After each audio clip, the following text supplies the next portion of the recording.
Hello, chat. How are y'all doing today? Beep boop. Anyway.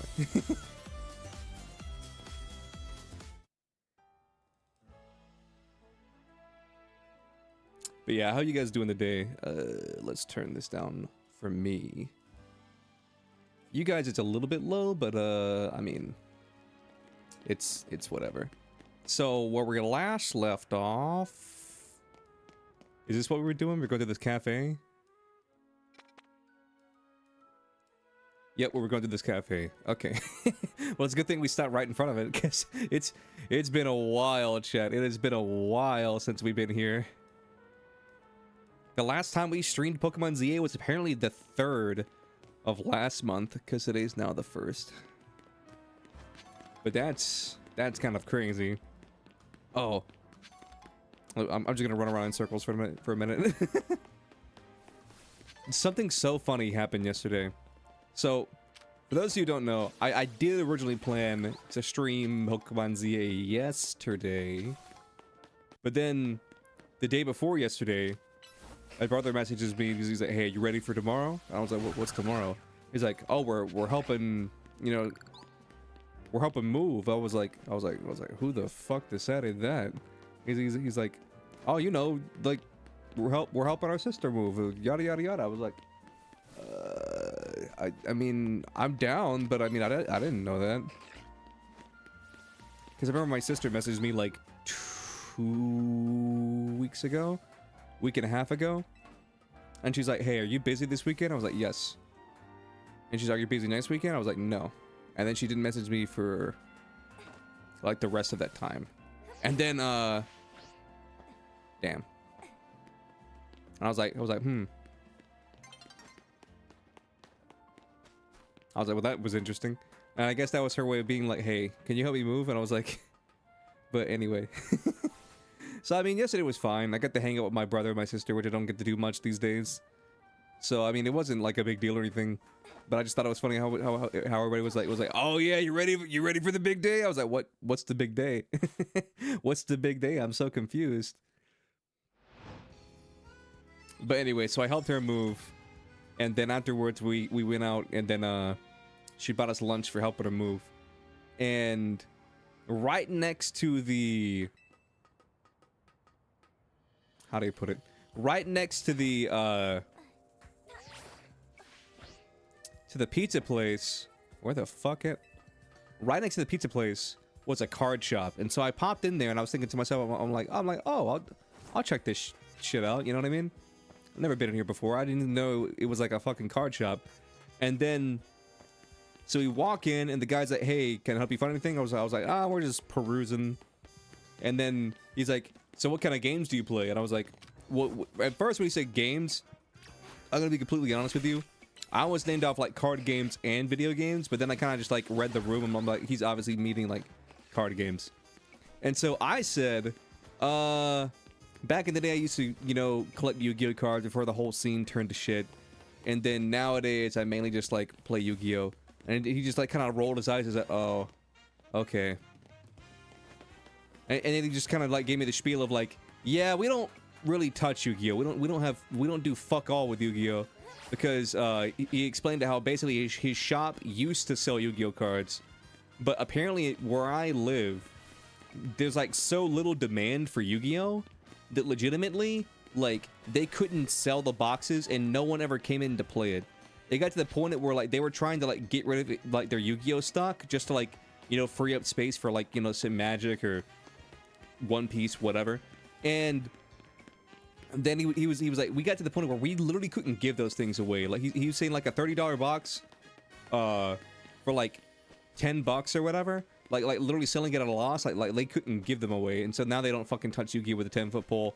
And then I was like, yeah, and then we just started talking about Yu-Gi-Oh, and I was like, yeah, Yu-Gi-Oh's kind of turned to shit. And then we talked about One Piece, and I ended up picking up some One Piece starter decks, and I played One Piece with my brother after I got home. And I'm gonna be honest with you, the One Piece trading card game, to me, it feels like a mixture of Magic the Gathering and Pokemon, because there's like prize cards, which are like your life cards or whatever, and I'm pretty sure we were playing it backwards. I think whenever I damaged my opponent, their leader, they draw a life card because I reduced their total life. I think that's the way it works. But we were doing it like Pokemon, where if I dealt damage to the leader, then I drew a card. But I mean, it worked out. I mean, I don't know. Anyway, so while I was there, I was basically talking to my brother and my sister, and I was basically being like, yeah, the Yu-Gi-Oh scene's kind of fucking dead. I said nobody really plays, you know, paper anymore, and everybody just plays Sims because it's like a nightmare to like play like paper, and the Sims like do all the calculations and stuff for you. And then there was this lady who worked there, and she turned around, she's like, what are you talking about? And she's like, what game are you even talking about? I was like, basically what she was trying to say is she's like who the fuck are you? Like you don't know what the fuck you're talking about. Like stop, you know, saying card game bad in my card shop kind of thing. Like you don't know you don't know what the fuck you're saying. And then she's like, what game are you talking about? And I said Yu-Gi-Oh. And then the second I said Yu-Gi-Oh, she's like, oh, yep. And she just turned back around. And I'm like, I just thought it was so funny that she tried to actually me and be like, you don't know like the fuck did you just say? You say card game boring in my card shop? And then and then the second I was like Yu-Gi-Oh, she was like, yep, never mind, you're completely right. Welcome. May I help you? Can I get a latte? Hold the soy boy. So this is Cafe Soleil. What a lovely looking place. When did you show up? I'll order her for us. Go ahead and grab a seat. Do we get to sit inside this one? Nope.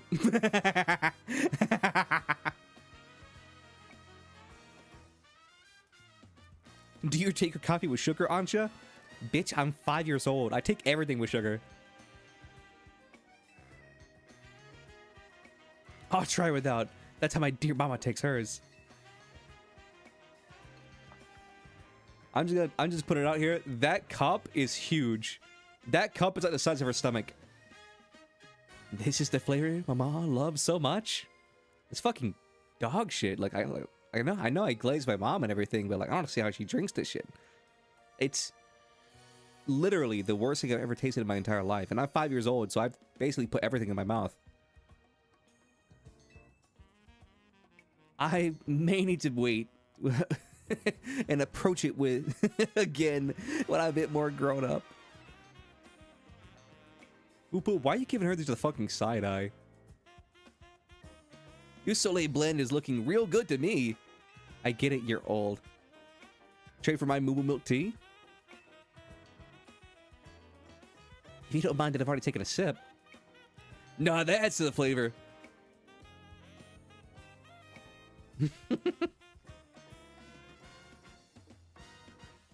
Let me guess, Hoopa. You're thinking you'd rather have one of Ancha's donuts than this stuff? Pyo. You get an amazing boost of power whenever you eat Ancha's donuts, right?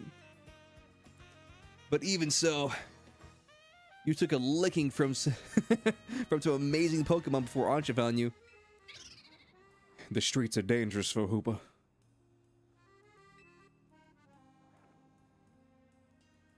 And then you went and took Ancha into hyperspace with you. I guess I'm just now realizing how glad we should be that she came back unharmed. Like, she could have died in there. Like there's level 115 Pokemon in that place. I know you're like, just think about that. If a Mankey is level 115, a Giratina must be at least level 200. Pure. We wouldn't be able to do any of our survey work in hyperspace Lumius without you two. Yeah, like if you died, like the entire game would have got soft locked. Like we would have been fucking screwed. So if things get rough, ask us for help. We gotta take care of you.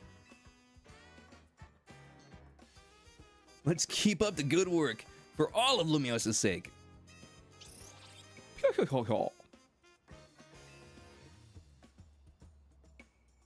When you think about it, what Ancha... Excuse me, I burped. What Ancha is doing is way more impressive than just being a trainer. Oh, please, you flatter me. Right, Leo? Yeah, it's definitely more impressive than anything I've ever done in my entire career. Thank you for saying so. Looking back, it was reckless of me to dive headlong into hyperspace Lumios. But with Hoopa pried open that distortion, I simply couldn't fight my curiosity. Yeah, you really just took caution to the wind. There was like a 50-50 chance you died in there. You do the same, right, Leo? Yeah. Listen, I like to live life on the wild side. You're playing some Omega Ruby? You're doing the Delta episode? Nice. Zinnia just took Maxie's Keystone, and you got your shiny Greninja to beat everyone in that room. Nice. Also, what's up, Amiju? I knew it. Wow. I lost our time chatting. Like, literally, like, the streamer just, like, shut the fuck up, then just read this dialogue. They're like, we would have been gone ages ago. I bet we'll hear from Corbin Blue pretty soon, huh? Most likely. Yeah, he's a stalker like that. He's not allowed within 500 feet of a school zone.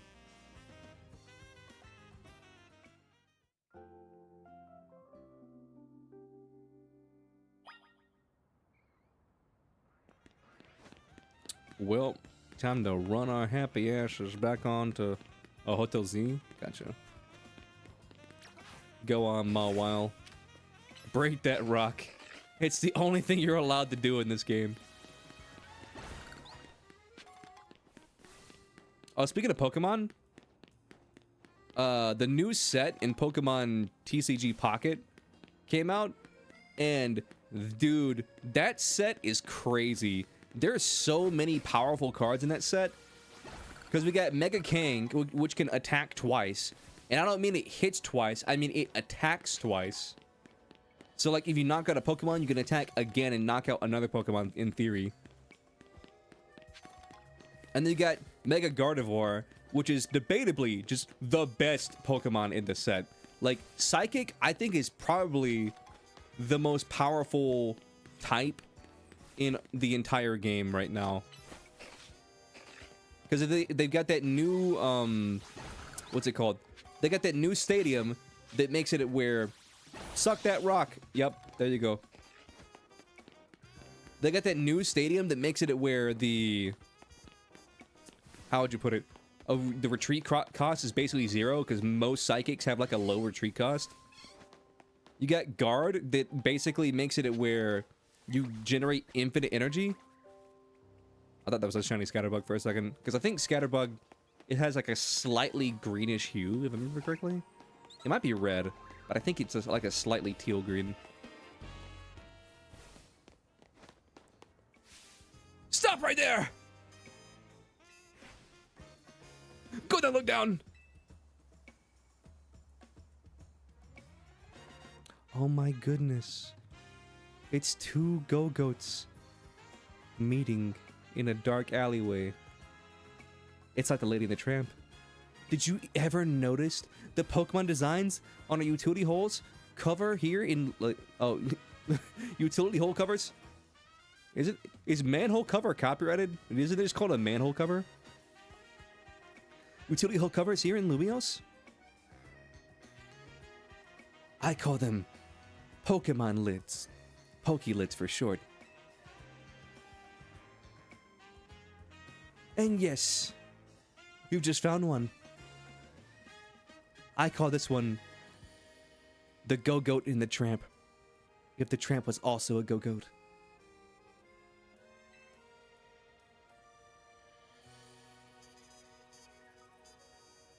Now, how about a little quiz? What Pokemon is detected on the utility holes found in the Rouge District? Guess the Pokemon you think you'll see there, and then show me that Pokemon. I don't fucking know. Shiny Scatterbug is white.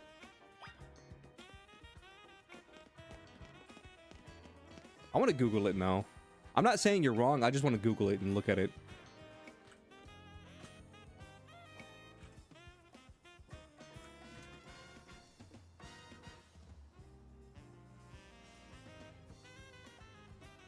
Oh yeah, it's white as shit.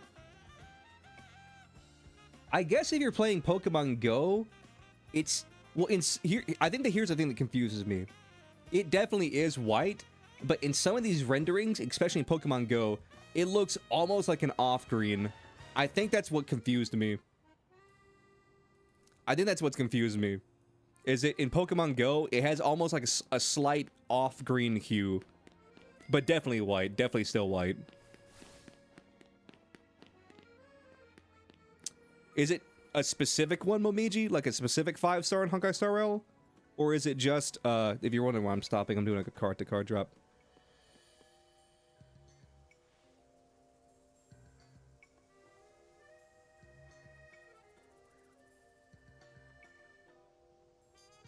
Okay. Is it a specific one, Momiji, or are they just giving us an option of, like, the ones that we can already get?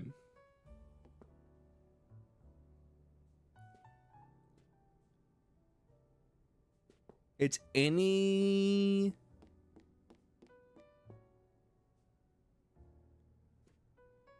What is 2.x?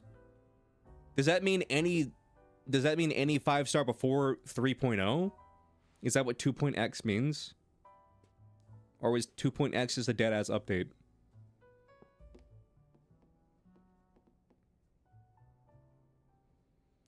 The gang's all here! So, how was playing with tours for a change? Oh, it was lovely. I love looking to see what the poors do in their free time. Lucky you, I wish I could have tagged along. No, there were enough poors, thank you. You can visit the museum and go to cafes literally anytime you want. Don't harsh my fucking vibes, okay?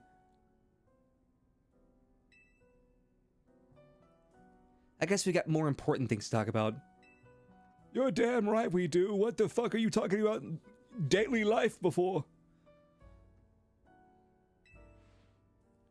We have something for you, Honsha. It's some new drip. God, I hope it's drip, otherwise I'm gonna look really bad right now. Whatever could it be, poor?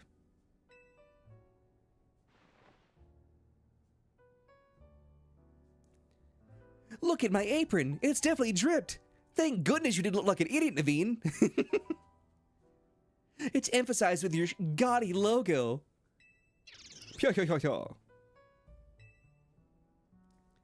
Yeah, that logo does look gaudy as hell. What do you mean gaudy? Yeah, it looks pretty gaudy. We just didn't have the heart to tell you. Even AZ thought it looked bad. Thank you. I'm so pleased to be matching with everyone else. I mean, it totally clashes with my whole fashion sense, and I just hate the idea of, you know, wearing the same designer brand as all of you poors. But to your face, I love it. Goodness, no one's ever talked me up like this. So, how come only Anja gets a logo?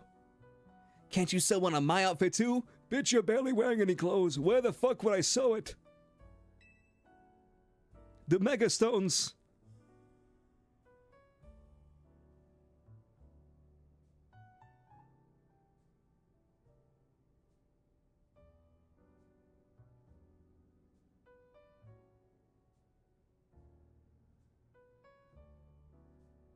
My bad, chat. I was coughing. Let me take a sip of water real quick.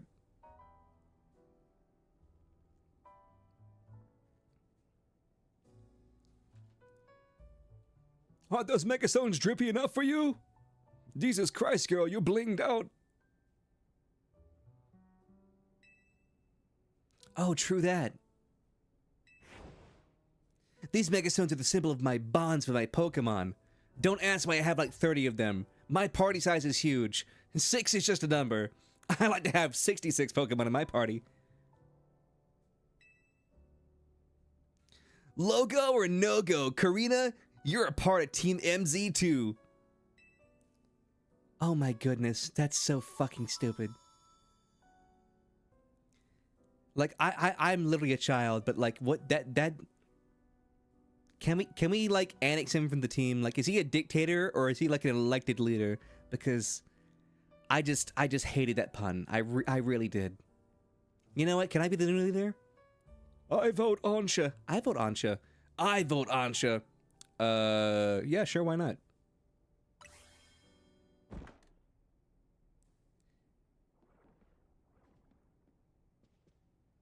Wait, did you hear that? The sound can't. The sound sounded like it came from our strategy room. Let's no, that's Urban. Let's go see what it was.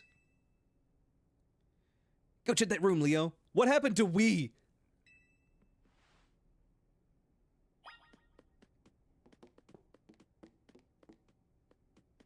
Don't worry, guys. It's just a lamp. Never mind, it wasn't a lamp. It's rats. Never mind, it's not rats.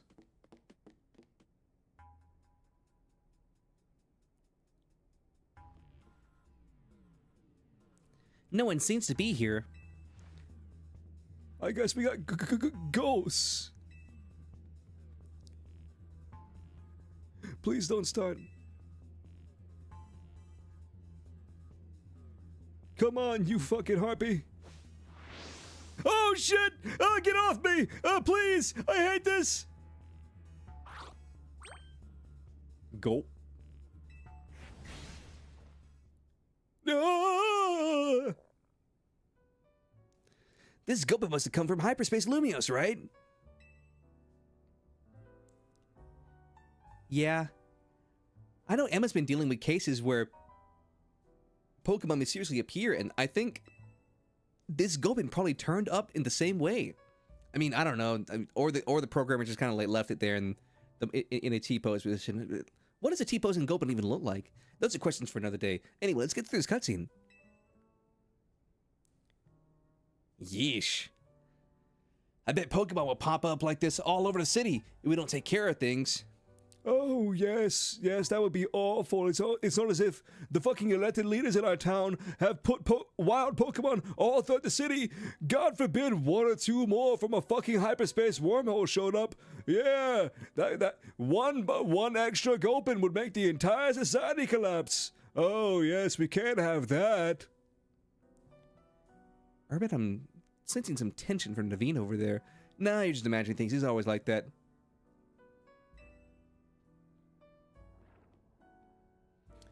What shall we do about our Gulpin guest?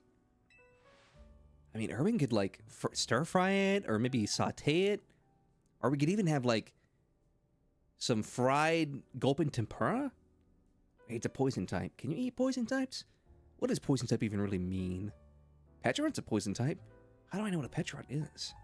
These are questions for another day.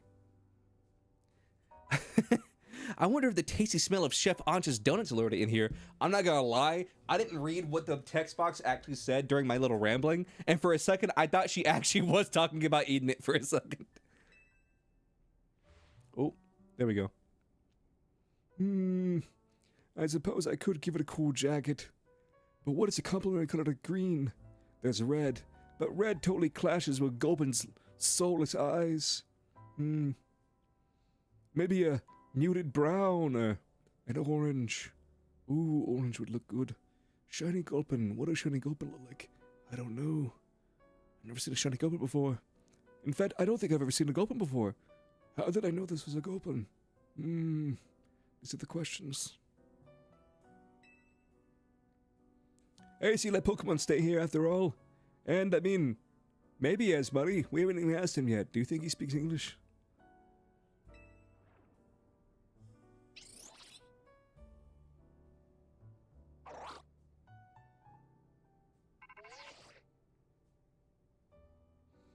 Hello again, helpful squad.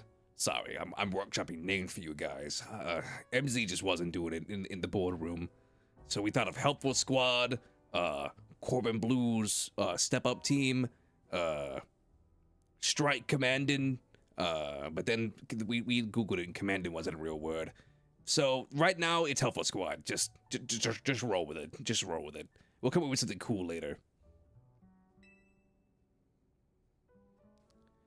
We've gone over the data from your missions, and we learned something big. I read our Rogue Mega Evolution task. Force over here, pronto. All 3 of you.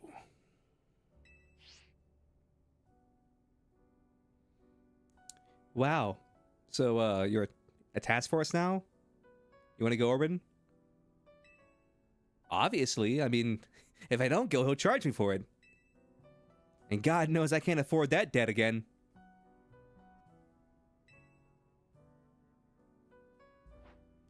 We definitely owe Corbin Blue an in-person visit after the data crunching he's done. Let's go.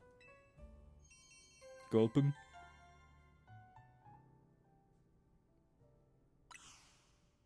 Low-key, it will be funny though that he's just fucking here. Like that Gulpin is just eternally on that table. Like a thief in the night, he's gone. Like a thief in the night. You gave Steven So Urban's penny, and he sent it to PSA to get a PSA 10. Oh, hell yeah. Sparkle's buff. I'll just run this way and go down this alley. Sparkle's buff is that her skill will not consume skill points now. And her ultimate will give 6 skill points. And Sparkle now also gives defense. Pen. Does that mean penetration? And all resistance penetration? I'm just assuming pen means penetration. And her damage buffs are improved. Low-key though, if her ultimate restocks all skill points, that's honestly like a huge like tangential buff to Archer. I suppose like Finon too. Because doesn't Finon also use a lot of skill points? That's his name, right? Finon? I think it is.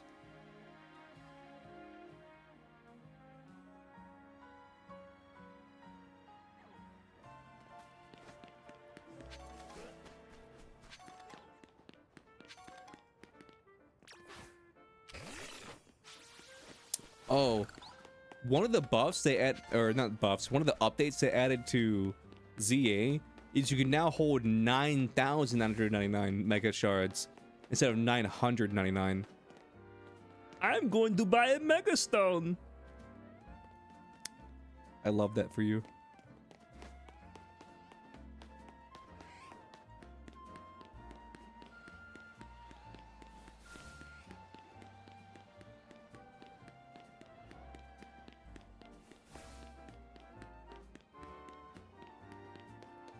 What's up, posers? That's right. I saw all of you. You lazy fucks.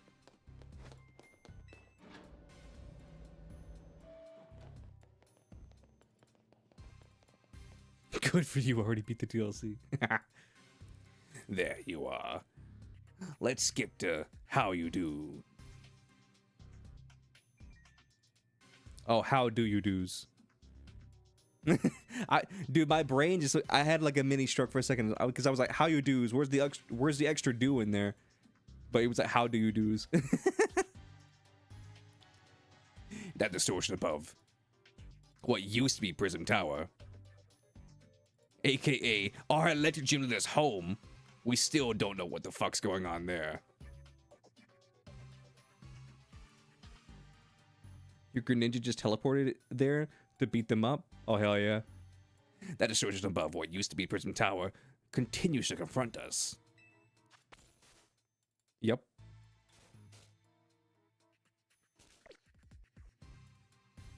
All this research.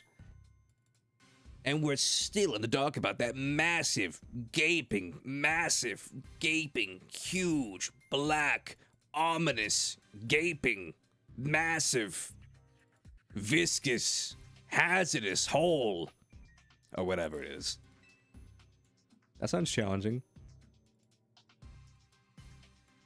Maybe. But it's not all bad news. On a real sunny day, when it gets real hot in Kalos, I mean, you can just kind of sit under there. Like, it's actually pretty nice. That hole kind of creates kind of a breeze. Like, so you get shade from the sun, and it's like a nice breeze. I mean, honestly, it could be worse. We're looking into real estate. And also, after pouring through all the data, we've come up with a theory about hyperspace Lumios itself. We think hyperspace Lumios is sort of a big melange of... What the fuck is that word? Mélanger?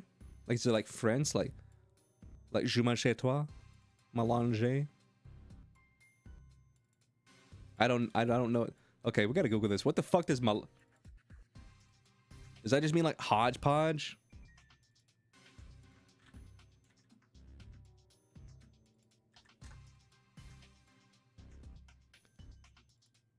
A collection containing a variety of miscellaneous things. Okay.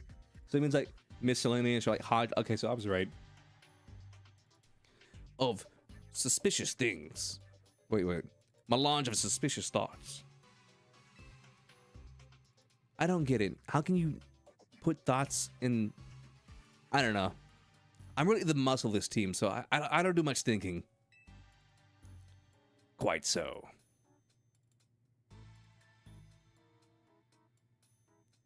It's a little difficult for me to explain, truth be told. Felipe, fill them in. Of course, boss. Well, to elaborate on the boss's summary, the degree in which the hyperspace Lumios resembles parts of our city made us suspicious. So we went looking through our survey data to see if we could find a cause of the resemblance. We've come up with some suspects that... It's like looking kind of hard to do, I suppose. We come to suspect that it's not Lumios itself that's being reflected per se, but rather a memory of it. A memory of a bygone era. A memory of more satisfying times. One could say 2011, if you will. Back in the X and Y days. Don't ask me what X and Y means. I don't know that, because I'm a video game character. I've just always lived in Kalos, but I don't know what X and Y the video game Pokemon series is. I'm rambling. Sorry about that. I do that a lot. I'm gonna shut the fuck up now. Anyway, being reflected per se are rather memories of it. In other words, the subconscious. Thank you. It was really hard. Like, your lisp is very powerful today, Felipe. I'm sorry. I listened to about half of what you said. Plus, you started rambling towards the minute. Oh, now I'm doing it too. Fuck you, Felipe. We're not through analyzing yet. Who knows? Maybe it's a reflection of the subconscious of people and Pokemon. Like that one Pokemon live-action movie, Detective Pikachu, where Ryan Reynolds was a people and a Pokemon. A Peoplemon, if you will. I fucking love Ryan Reynolds. There's a lot more we need to learn. Which means you've got a lot of surveying to do. I'd say at least 7 hours of it. If Hyperspace Lumios keeps expanding at this rate, there's no telling what havoc might occur. I mean, I guess we'll stop it. Good, because if you don't, I'll fucking buy your hotel and make you homeless. But don't get overconfident. It's still tough in there. Use XP candies you find in hyperspace to beef your Pokemon up if you need to. Yeah, that's what we've been doing, but, you know, like, the candies only do so much. So that'll definitely help. Thanks, Corbin. I guess we better order up some more donuts from Chef Ansha. These ought to help you with your research, Leo. Damn, you're just always packing balls, huh? Is that what you're into? You just like the... Are you the OG ball guy? Oh my goodness. What if the lore is, the reason there's a ball guy out of every fucking Pokemon Center is they just like fucking, they love hoarding them. But if they keep them, it's like theft. If they keep the balls, it's theft. That's why they have to give them back. It's more so a love of the game. They're just ball grabbers for the love of the game.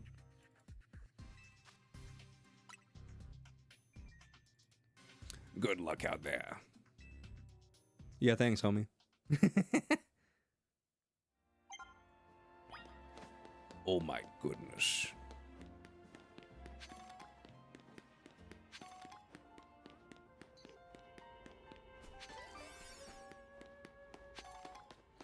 I forget if I told the story on stream or not, but there was this one, how would you say?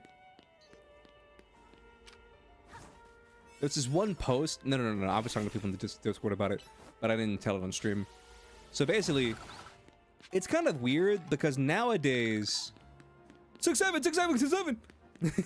It's kind of weird because nowadays, it feels like Pokemon content creators, they don't really know Pokemon. Not so much to say that they're Pokemon grifters, but it feels like people aren't really Pokemon fans anymore.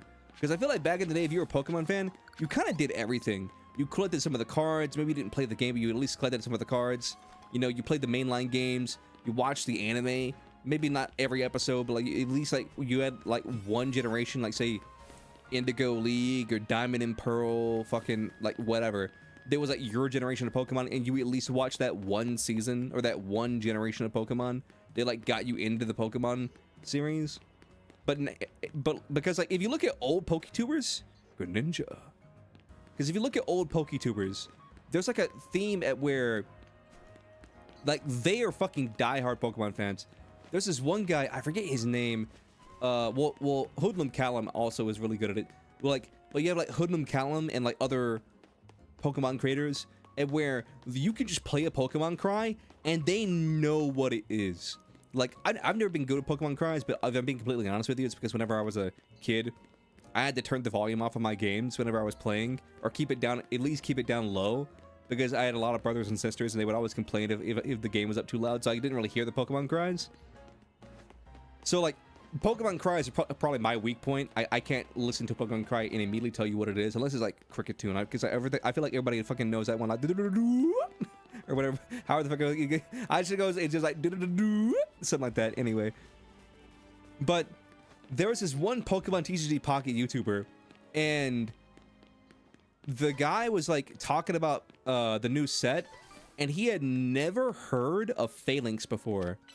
And I'm thinking to myself, like, I understand, like, because nowadays there's so many Pokemon, there's gonna be a gap in knowledge somewhere in your Pokemon knowledge. Because I got used to it a lot in Pokemon Go, at where the people I was playing with, Pokemon Go was their first ever Pokemon game. These were parents who got into Pokemon because of their kids, and then when their kids got out of it, they were still hooked on it because it's like crack cocaine. You know, like one more, get that shiny, one more Pokemon.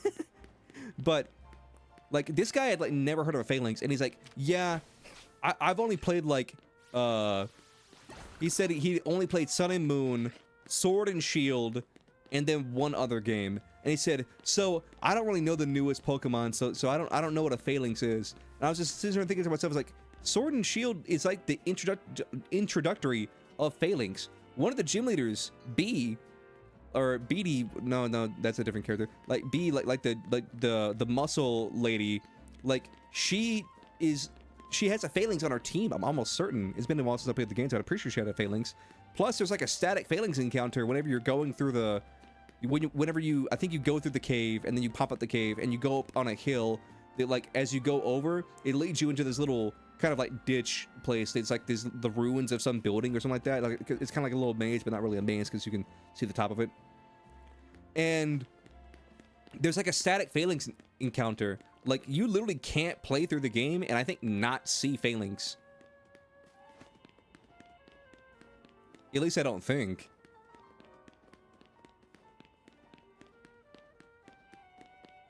But anyway, so let's just pop in here. I mean, who gives a shit? Sure. What is this one? Yeah, we'll just use this regular Oran berry since we don't know what the fuck this one is. But I was like, how do you not know what Phalanx is? One, it's from the generation that you said you played. Two, like, it's a fairly popular Pokemon. You know, I feel like I'm always seeing, like, you know, Pokemon fans like talk about like how underrated and how much they enjoy Mega Phalanx and stuff like that. Oh, this is a. I definitely should not have used the berry that I used.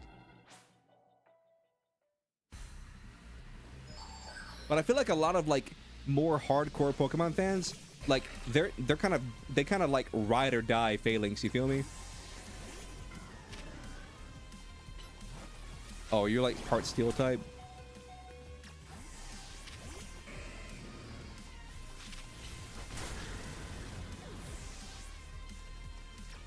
I'm just gonna say it, chat. I don't think we're beating this guy.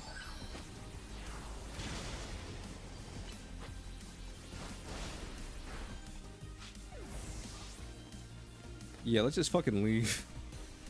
Where's the exit?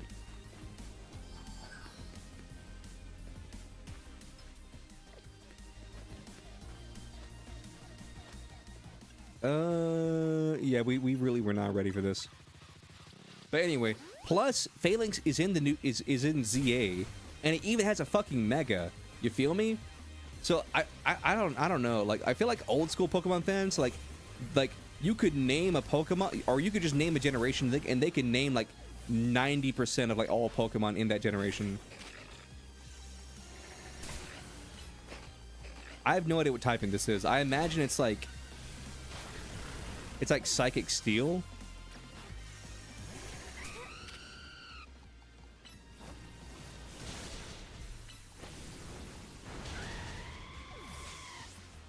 Just fucking kill me.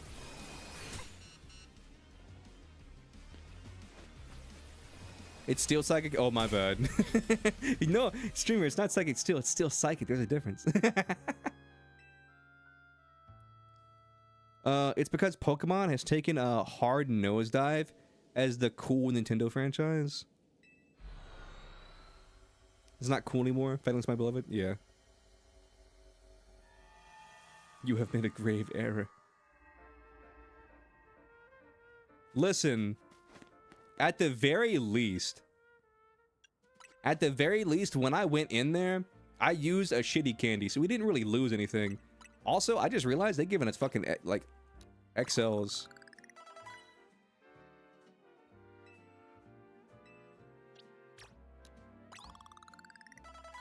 I take back what I said. They're kind of giving us some fucking bomb-ass candy. What's up, gaming? Heyo! Oh, that's true. Never mind.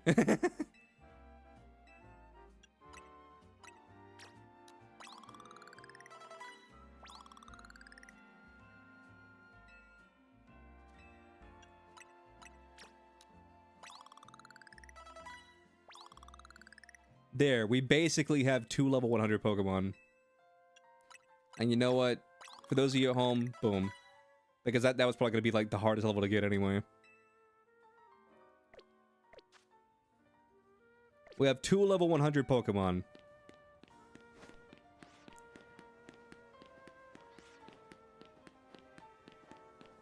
I already have a Sparkle. So, I don't know if I need to pull another one. Unless, like, her level 1 superimpose or whatever the fuck it's called. Because there's, like, a different word for, like, when you, like, superimpose a character versus, like, superimpose a light cone. Or maybe it is just the same thing twice. But anyway, semantics aside. Makeover? Give me a makeover. Let me see what your fashionista fit looks like.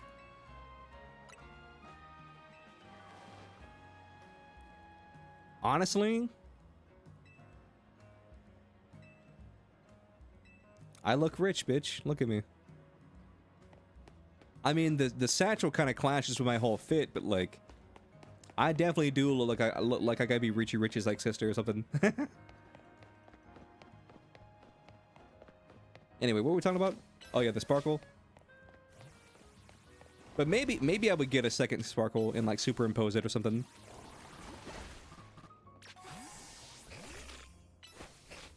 Also, speaking of superimposing, I pulled Sunday, spent like all of my gems getting Sunday, but when I finally pulled Sunday, I got 2 in the same pull. So I now have like an E1.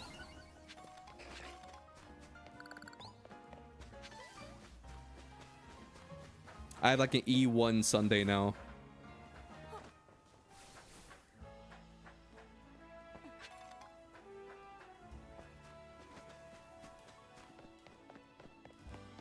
And does it suck that I like used basically all my gems? Not literally all of them, but basically all my gems to pull for the Sunday.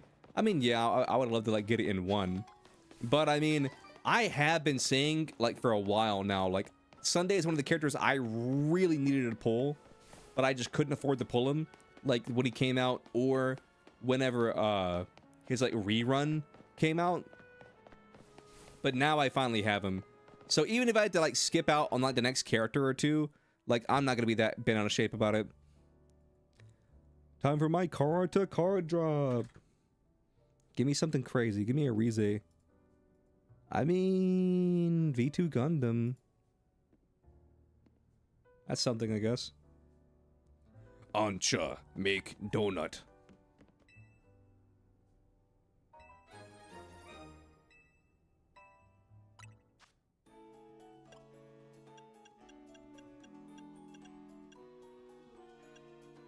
I mean, I say make donut, but at the same time... Oh, never mind. We have fucking 35 of these. Oh, wait, what? Oh, no. It has 35. I have like one of each. Dude, we desperately need berries. I'm almost certain this isn't a thing, but there needs to be a way to just buy, like, these fucking berries.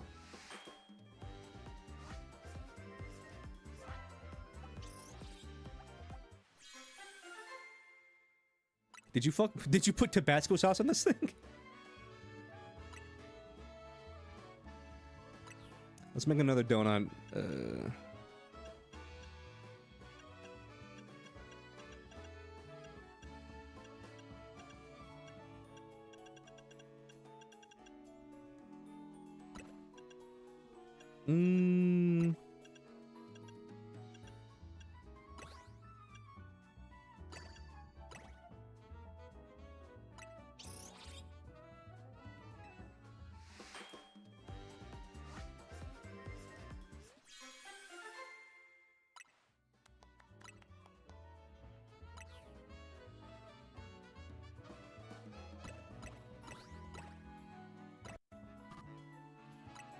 Maybe a spicy ass cherry berry donut.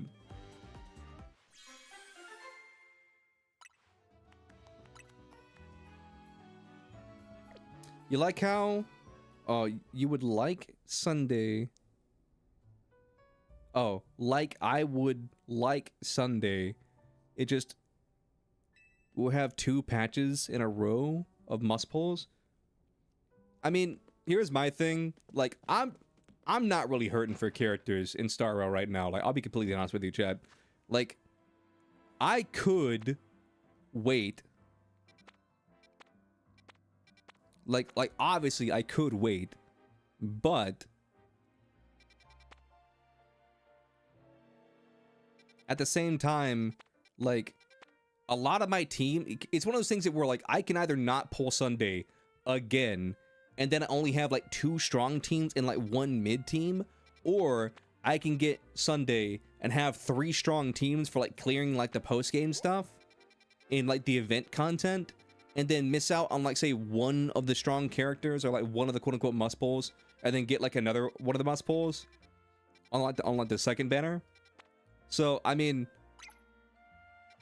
it's like Damned if you do, damned if you don't. Especially if pulling on one of those characters, like one of them needs Sunday, and you're just like sitting there, you're like, well, damn. Now I don't have Sunday, and I don't have the character.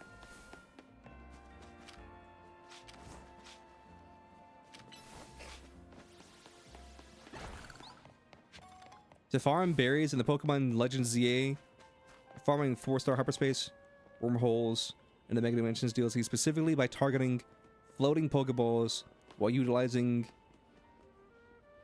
item power and big hole donut passive. What the fuck do you want? Get out of my face, woman.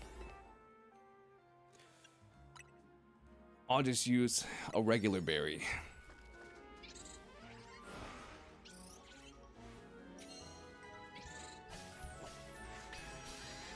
Please wait. You will thank me later. Do not do that hyperspace side mission. I'm just doing regular hyperspace wormholes. I'm just doing like the level 1s.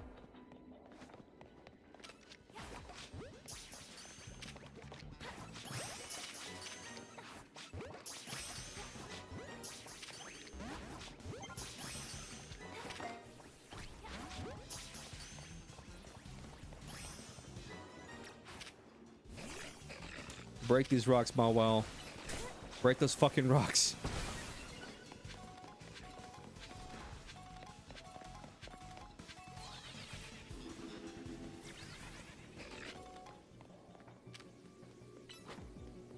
The next character is Yao Guang. And he's the first elation.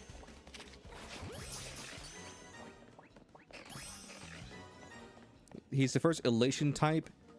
And it's the definition of elation support. I see.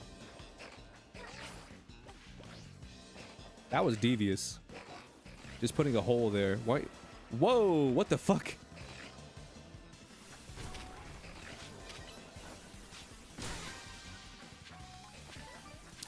Pop that balloon. Let's get the fuck out of here.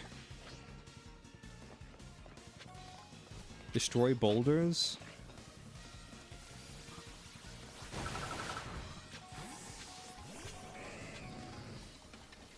Aquajet. Whirlpool.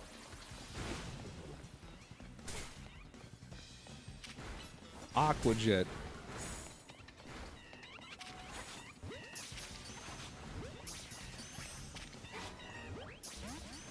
Use the catch window. What the fuck is the catch window? Whoa, whoa, whoa, what the fuck? For reference, chat, all those buttons, like that's like 3 button presses, like the menu and then whatever just happened. But I didn't click any of those buttons.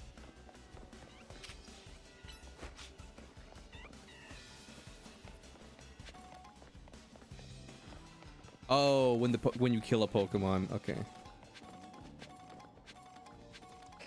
Sure.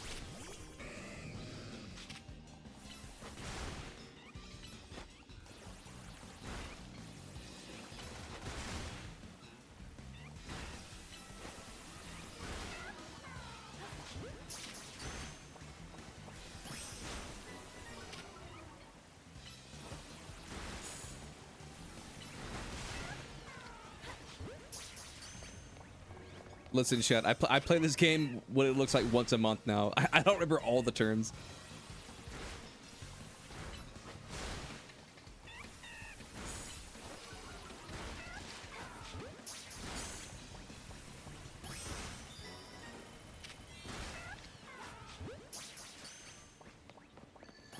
I completed all the tasks. And now I got like a minute to spare to find the big Pokeball. Just gonna say it, chat. It's probably not up here. It's probably not up here. Pokemon that don't get killed, they faint. Listen, I was just reading a chat message. I was just reading a chat message, man. Listen, I'm not here to fight God's greatest soldier, the fucking Pokemon community. Like, listen. I'm on your side. I'm one of you. Please, please put the gun down. I want to see my family again. Pokemon don't die, but you will, asshole. Pokemon don't die.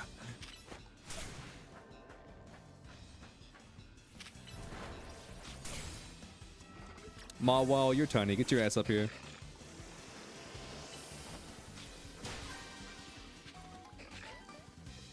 Pokemon hasn't been my life.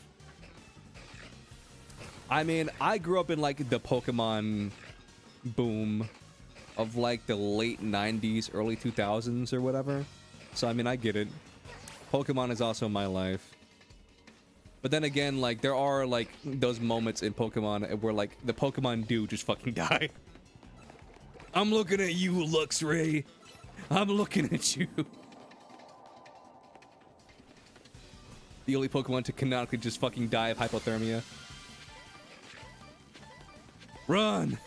Run, Mawile, run! Break that rock!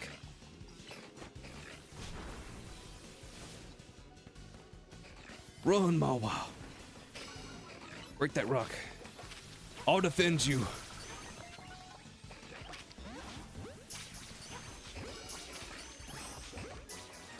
Run, Mawile!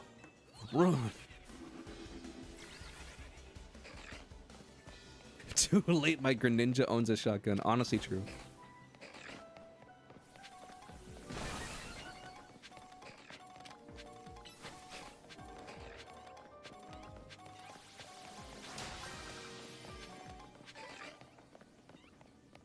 In your Pokemon Red on your Game Boy today, there was a level 10 Beedrill. Nice. You named it Killer. A bunch of elation units will also need Sparkle. If I'm being honest with you, like Blurg will probably deny this, but most of my Honkai Star Rail questions, I just ask Blurg stuff. I'm like, Blurg, is this character good? Blurg, what does this mean? Blurg, am I doing this right? And then Blurg would just be like, bro, why are you asking me? I'm like, I don't know. I just don't want to look it up.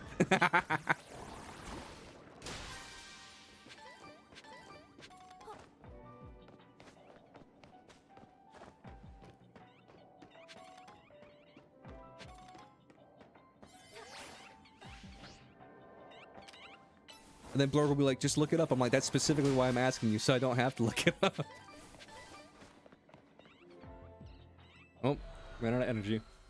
That's fine.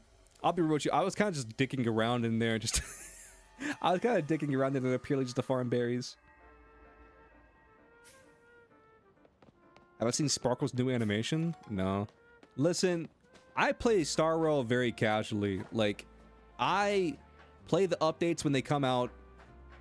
Though I will be honest with you, like, I'm always asking for new updates, but then like lately I've just been like fucking skipping through them. But like, it's not my fault, chat, because for a majority of time, I think it's fixed now, but for a majority of time, like playing Honkai Star Rail, which is like one person talking, like the new character talking, and then every other fucking voice actor just on strike, and so you just don't hear shit. I'm like, okay, that kind of takes me out of the universe, because you're talking. Don't ask me why I climbed this building. Because you're talking, and then like fucking everybody else on team fucking whatever it's called, Team Astral Express is on fucking strike.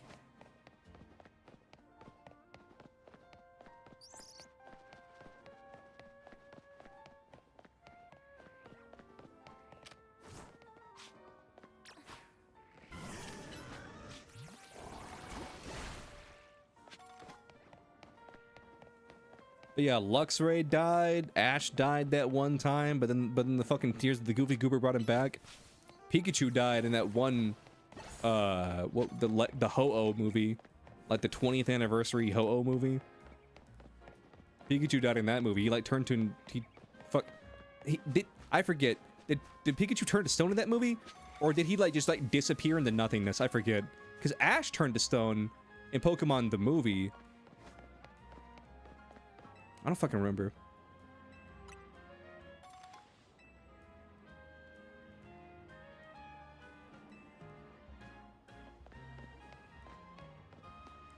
Okay, so I get the graphics of this game. being bad, but Pokemon fans, Nintendo didn't have to give you another game. They could have not. Hell, they could have stopped making Pokemon altogether. Here's the thing. Pokemon is the biggest multimedia franchise of all time. And here's what a lot of Pokemon fans need to realize. A lot of the Pokemon merchant, or a lot of the Pokemon, how would you say, money doesn't even come from the mainline games anymore. It comes from merch. Like, say, the fucking Pikachu plushies, or the Pokemon cards, t-shirts, fucking Pokemon diapers, a bunch of all that fucking random shit. The games are a very small piece of the pie.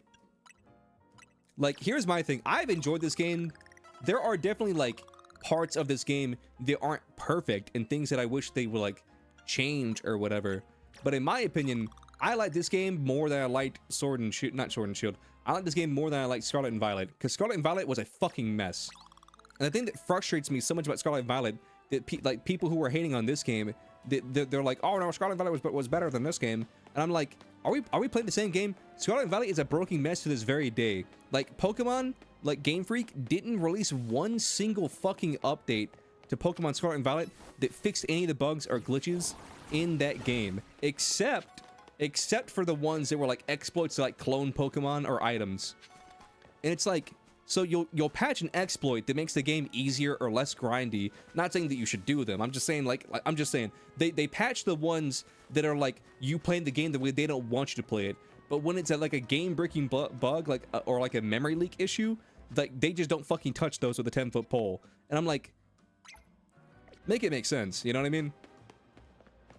Meanwhile, this game has fucking PNG buildings, which like we can all meme on it for. But at the very least, like the character models look pretty good, and the Pokemon models look good.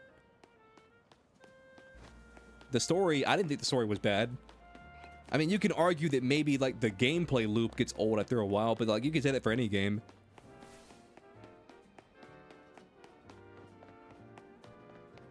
You love Sword and Shield? Sword and Shield, I have a love-hate relationship with Sword and Shield. I like some things they did, don't like other things they did. I'm just gonna break this rock. It does not impede my workflow at all, but I'm just tired of looking at it.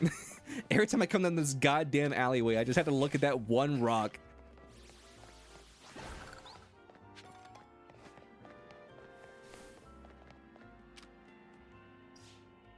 But yeah, I'm one of those guys that were like, I'm like a Pokemon moderate. I'm like a Pokemon Madara Uchiha.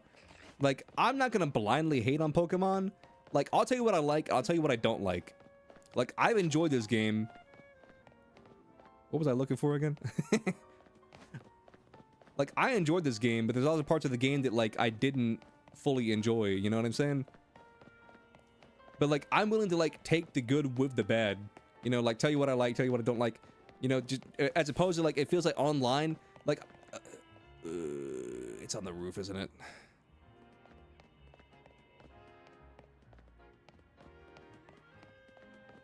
Time to figure out how to get on the roof.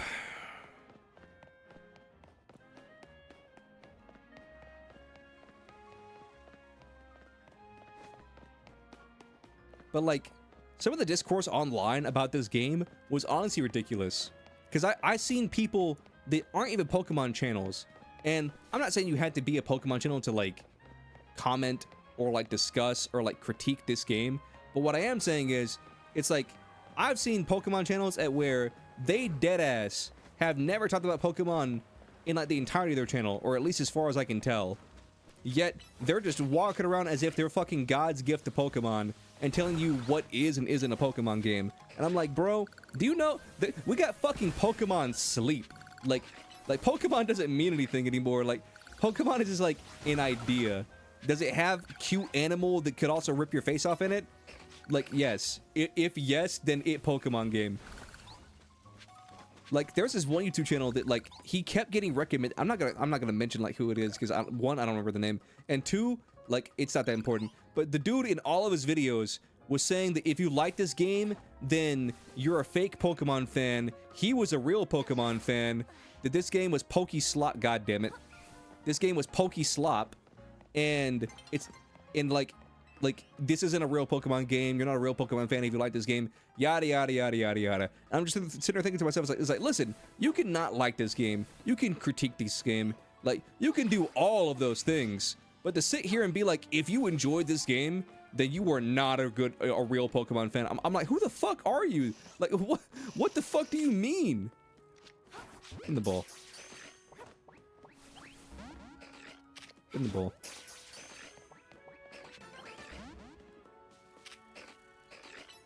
You are not Pokemon fan. I am Pokemon fan.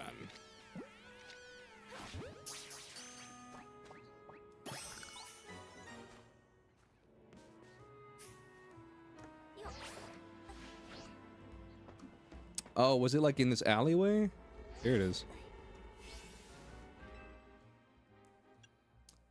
I just want to use the shitty donuts.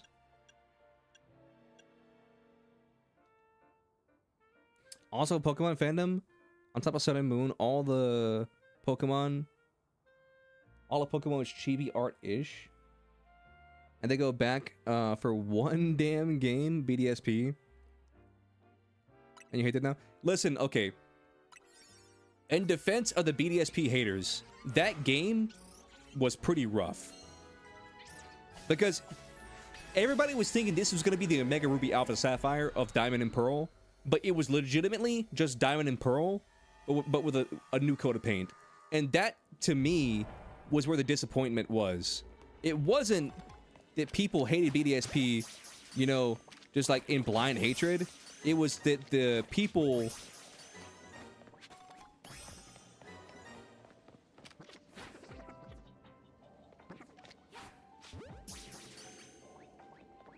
The people were upset that it was just Diamond and Pearl. They didn't add any new content. And also another thing about BDSP, the game had the same somehow the game had the same glitches from like the original Diamond and Pearl. Plus they had extra glitches. So somehow they had the same glitches, and then plus they threw in a couple extra ones in there just to make sure you're paying attention.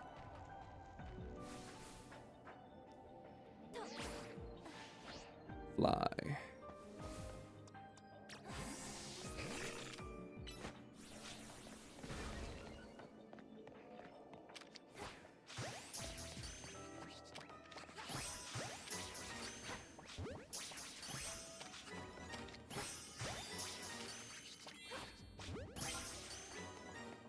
Catch Spinarak, destroy floating Pokeballs. I haven't seen one floating Pokeball. Like, I'll be for real with you, I haven't seen one Pokeball. But one thing I have enjoyed about this game is just fucking around. And like, here's the thing. I feel like a lot of like a lot more of like the quote-unquote true Pokemon fans are a lot more chill with this game. Like, it's not as black and white, no pun intended, of like a hate for this game, and where like everybody universally hates this game. Because like for what I can tell, there's a lot of people who actually do like this game. Pokeball. And I can tell that people like this game because they like my YouTube shorts. Because like, I'll tell you right now, I've never seen like so much like universal praise for any YouTube short that I've done, or YouTube short series that I've done. People really do kind of universally like this game. Maybe they don't love it, but like, that's usually how you can tell if a game you're doing is either good or if the people in your community give a shit about the game you're playing. Is it for like your videos / your shorts do well?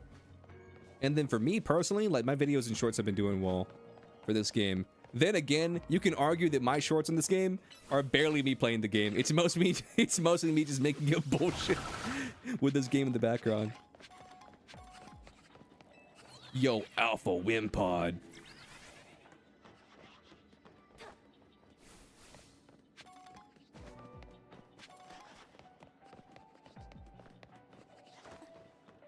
Nah, dead ass though. I have not seen a not you, Evermost.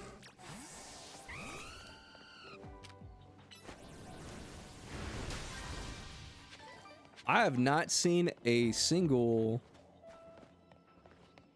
Where does this take me? Oh, thank God.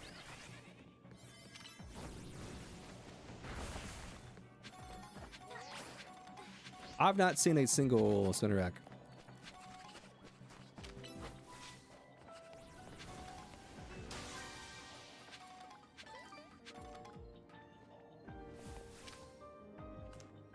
What's having them like all be up here?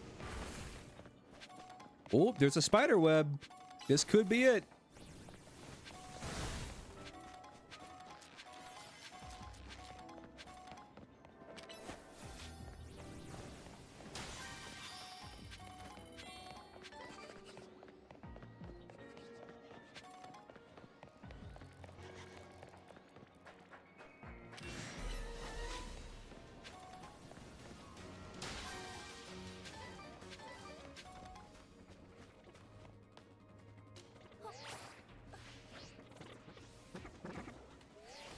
I saw these like spupa, and then for a second I was like, wait, did it say spupa and not spinnerack? But no, it said spinnerack. Come on! Dude, I did not see one single spinnerack in this entire fucking place.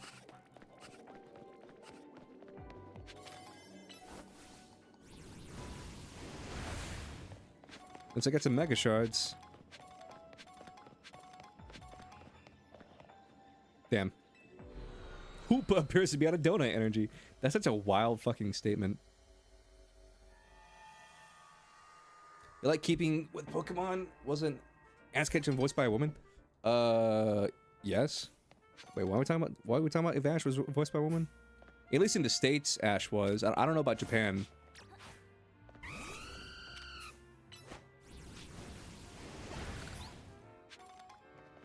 Let's see. It feels like those people who weren't Arknights fans are trying to get into new game canceled because one of the voice actors was non-binary playing a male character. This male character is very softly spoken, by the way. I'm just gonna read the rest of this.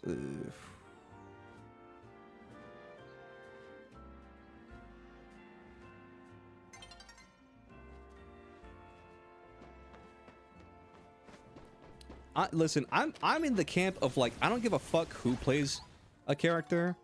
Like, my viewpoint is this. Like, I forget who said it, but there was this one voice director who said that like whenever he's casting characters or casting voices for characters, legitimately, what he likes to do is not even look at them. Like, he just like closes his eyes, they walk into the studio, like the sound booth, and then he just tells them like what he's looking for. It's like young energetic boy or like you know superhero, whatever. Like he just gives them the prompt of like what the character is, and like let's their voice chops do the work. And I always thought that was an interesting way of doing it, because like that's the thing that like I've thought about over the years about like, you know, like authentic casting and yada yada yada, all these different things of like you gotta be a boy to play a boy character, you gotta be like Hispanic to play like a Spanish character, whatever. Like, here's my thing. I always default to this. If it is your IP, you can do whatever the fuck you want with it. Like say that Rebecca Sugar only wanted women to be in Steven Universe or whatever. Like, it's her fucking show. Like if that's her vision, then like let her speak her truth. The only time I have issues in voice acting is when people who are outside the voice acting community try and tell you the way that you should or shouldn't do things. So, because I'm pretty laissez-faire with it. Like, if a dude is doing a show and he says that only like and it's like his IP, and he says only guys can voice guy characters, only girls can voice girl characters, it's his fucking vision. Like let him speak his truth. You know what I'm saying? Like I'm not here to harp on like a creator's idea for a show. But the only thing that I have an issue with is when you have people who are like outside of the community, like you're not even a voice actor, you're just like a Joe Schmo, and you're like, this character is a baby, this character must be voiced by a baby, or something like that. And if it's voiced by like a person, you know, pretending to be a baby or something like that, then I will fucking strike or whatever. So that's my viewpoint on like voice acting, because like I think the most important part of voice acting is keyword voice, like your voice. Like I don't care if the dude is like an 80-year-old grandpa, if he can do a pretty convincing fucking like little girl voice or whatever, and he sounds like the character that I have, or the vision of the character that I have in my head, I don't give a fuck that he's an 80-year-old grandpa. Like, you know what I mean? I just think it's like, it's one of those things that where, in my opinion, it's not that fucking deep, but it's one of those things that where people try and make it deep. That's, I don't know. That's my opinion. Nice.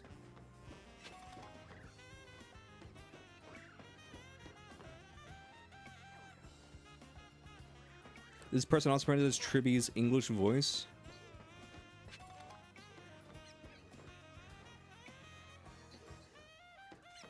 I mean, I don't know. This just sounds like Twitter drama, you feel me? And where it's like, it's something that like real people don't care about, but like Twitter just like needs something to argue about for the day. You feel me? Because at the end of the day, like, again, like, who the fuck cares who voices a character?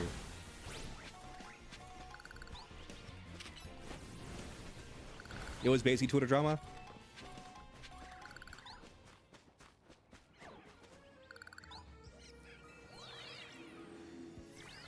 One second, my card, the card dropper's ready.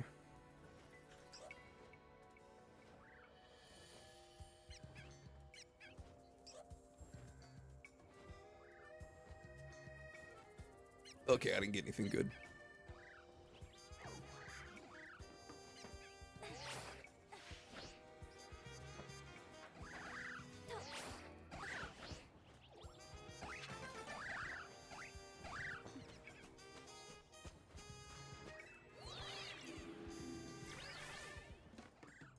This place is a cesspool right now. Well, like Twitter and stuff.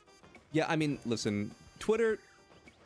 I watched a video a while back to basically explain like why Twitter is like so dog shit, and then apparently it has to do with like, apparently it has to do with Tumblr. Like back in the day, Tumblr like banned adult content on their platform, and all the Tumblr people, they abandoned Tumblr and went to Twitter, and so basically, Twitter basically got co-opted by Tumblr people. If what the video that I saw is like to be believed at least. And so basically the reason why Twitter is so shit is because basically it just got invaded by Tumblr. I'm doing good, Mac. How you doing? Speaking of doing, what the fuck was I doing? Oh, I'm trying to get screws. If you know what I'm saying. You're just vibing? Cool. Same. Oh yeah, I'll tell the story again. I told it at the beginning of the stream, but you guys weren't here, so I'll tell it again. Okay, so I was helping my sister move yesterday, that's why I didn't stream yesterday. And then after we got done moving, we went to this card shop that is like relatively new. It's been here for a minute, but like it's still relatively new, like only like say a year or two old. And I went in there and the guy was like, "Hey, how you doing? Like what kind of games do you play?" And then I told him, you know, back in the day, I used to collect Pokemon cards, but then the scene went to shit, so now I just basically play Yu-Gi-Oh. And the guy said, "Oh, Yu-Gi-Oh," and he just looked at me in like the nicest way possible. He was like, "Yeah, we don't sell Yu-Gi-Oh cards. Sorry." And then I was like, "That's completely fine. I mean, I get it." And then he's like, "Yeah, we used to sell them, but literally nobody ever bought them." And it got to the point at where like we were trying to do a sale to get rid of our Yu-Gi-Oh stock, and we legitimately couldn't give them away. And he was saying how like there was like it was like a $50 like box that he was trying to sell for like 30 or 20 bucks, and like legitimately nobody wanted to buy them. They legitimately couldn't even get the cards away. And apparently nobody in my town gives a fuck about Yu-Gi-Oh. Apparently nobody in my town gives a flying flip of a flop of a fuck about Yu-Gi-Oh. Damn. Imagine I haven't made that though. And then this one funny part happened that where I was telling my brother and my sister, because we were all in the card shop together, that basically the reason why Yu-Gi-Oh is kind of like a dead card game now, like nobody wants to play paper anymore, is because of the game has gotten so complex that people just don't want to fucking deal with it, and they would rather just play Sims, like say Yu-Gi-Oh Master Duel or Duel Book, or I mean, then again, Duel Book is doesn't you gotta do your own shit on Duel Book, but you know, dual meta stuff like that. And then I was basically explaining how like nobody plays paper anymore, and basically everybody plays Sims. And this one lady from behind the desk, she turns around and she says, excuse me, what game are you talking about? Because I think what she was doing is she was like she thought I was telling a customer that like this one card game is dead, don't buy these cards, and that I was kind of like fucking up her business. And she's like, what game are you talking about? And I said Yu-Gi-Oh, and then she just said, oh yeah, and she just turned around and went back to doing whatever she was doing.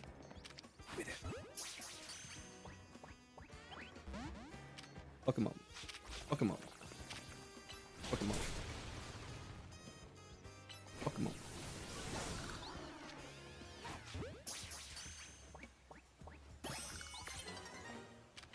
Yeah, nobody plays Yu-Gi-Oh where I live.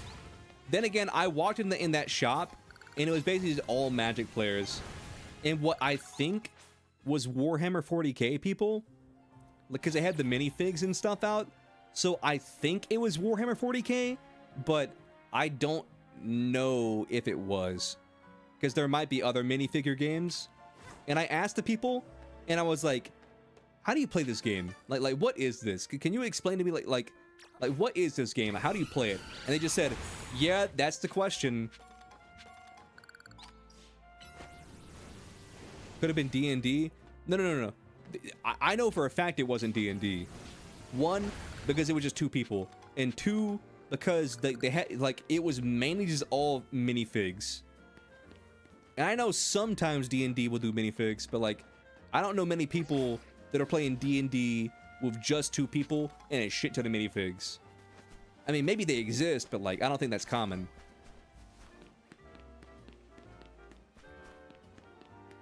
Pathfinder? I don't fucking know. You don't want to put mana in your deck? Okay, listen, I know I was talking mad shit about like TCG Pocket whenever they first announced it, and I was like, bro, why make an entirely new game when you can just fix the fucking shitty, you know, card sim app that you guys already have? But I will say this. I'm willing to walk that back a little bit just for the simple fact that I did not like I'm the same way with you, and we're like I thought like it slows down the game a lot in like Pokemon TCG. Well, I mean it doesn't, you know, from a casual perspective, it slows it down. Everyone's like, okay, I need to draw my energy. It's like, okay, I have a Pokemon that's been ready to attack for like 5 turns, but I'm missing like 1 darkness energy or some shit like that.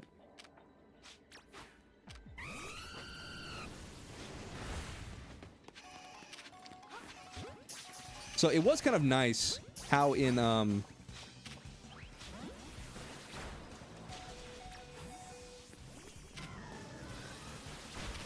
drain his ass.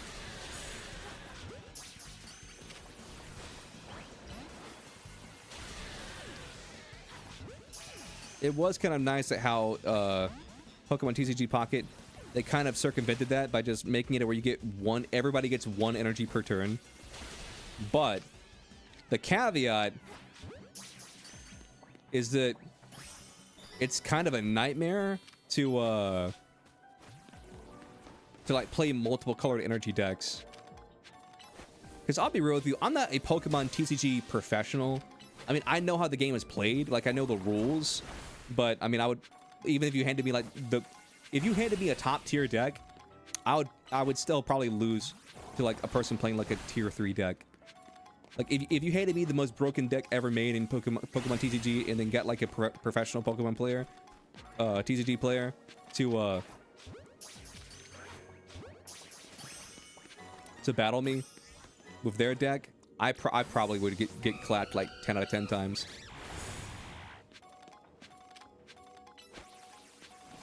I think it might kill him. Oh, no, did 1 damage.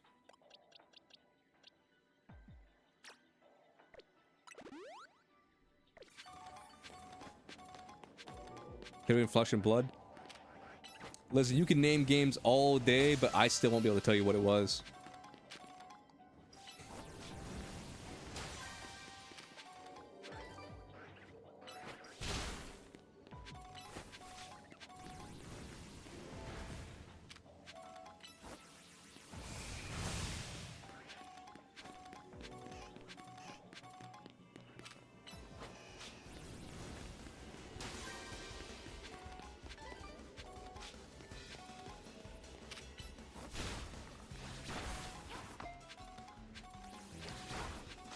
What are you aiming at?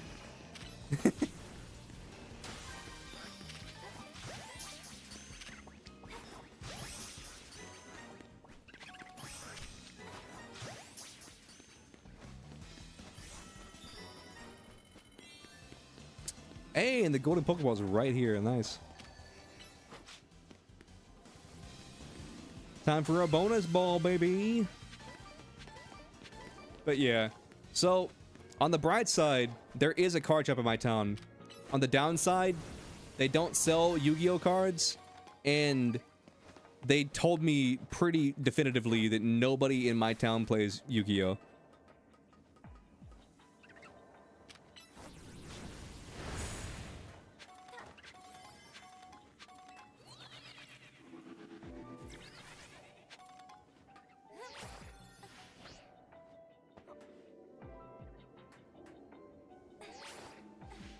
Damn it.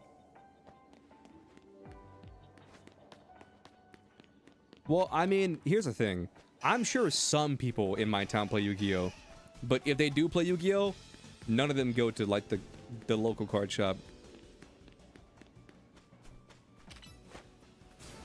But then again, like, I sort of get it to a certain extent. Because it's like, why go to a card shop and play paper when you could just, like, hang out with your friends on Discord at the comfort of your own home and just like play in like say Master Duel or like Duel Meta, or it's not called Duel Meta. What the fuck is it called? There's Dueling Book and there's like another one. What's the one that's not Duel Book that like does the shit for you?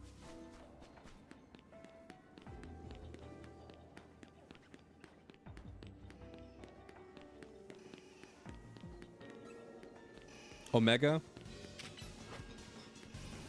Omega.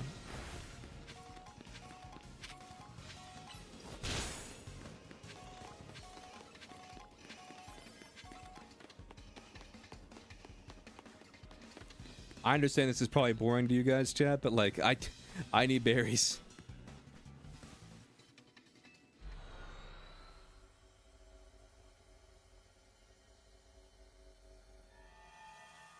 I thought the game crashed for a second. The game was like, "Hey, congratulations on doing that wormhole. You're stuck in the void forever."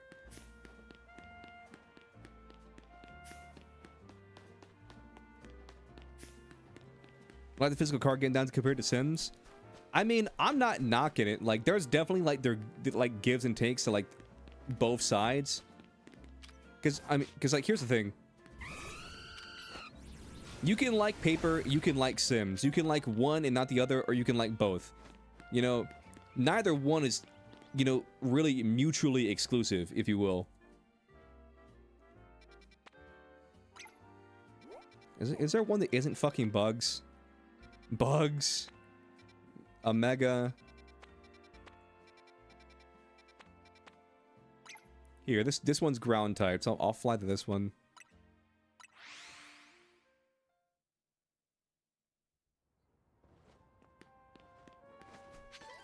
But like, we can all admit, like, Yu-Gi-Oh is a dying game, because I don't even really like associate with the Yu-Gi-Oh community, but I'm always getting like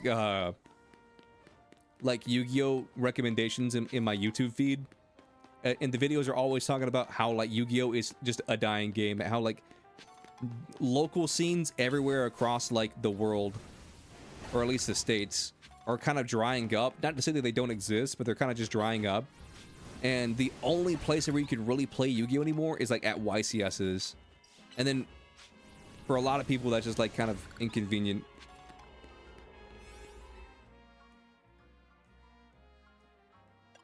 You think it's bouncing back? I mean, it could be. I don't fucking know.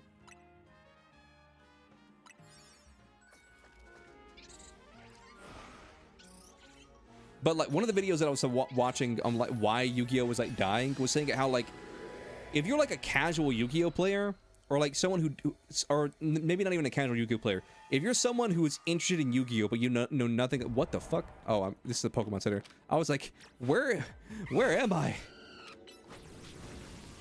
I thought it spawned me in a house for a second. I was like, that's like illegal. Buildings don't exist in this game.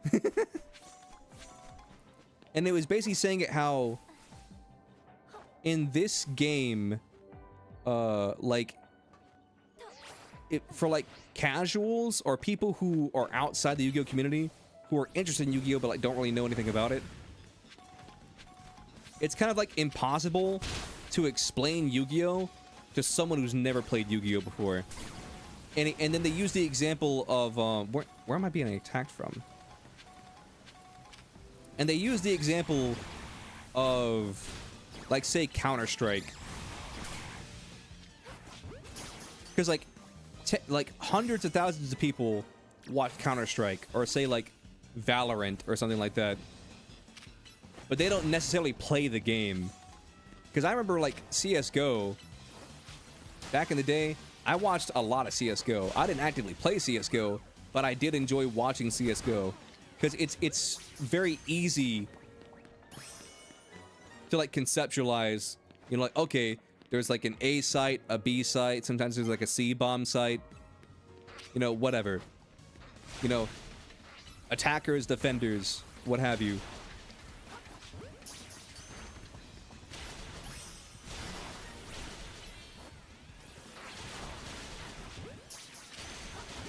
Whereas a Yu-Gi-Oh, like even if you play Master Duel, there's those times in Yu-Gi-Oh where you're like, I have no idea what the fuck is going on.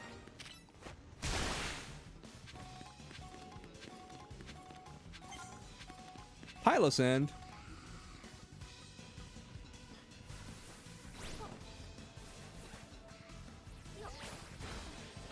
These bastards put a fucking hole there. Sandy gas, not Pylosand.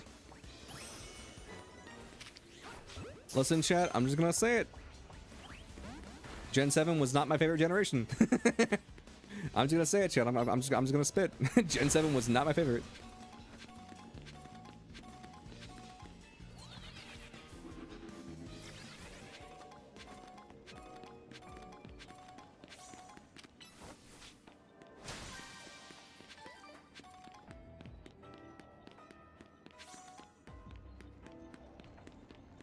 But the one main problem with Yu-Gi-Oh!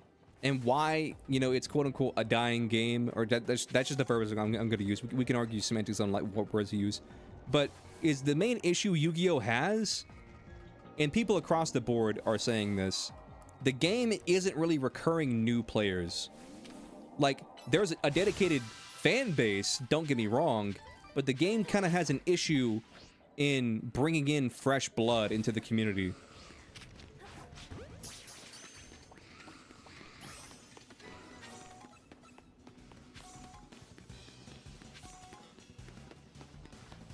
There's not a huge, like, number of, like, the younger generation, like, picking up Yu-Gi-Oh! For the first time and being like, oh, this is great.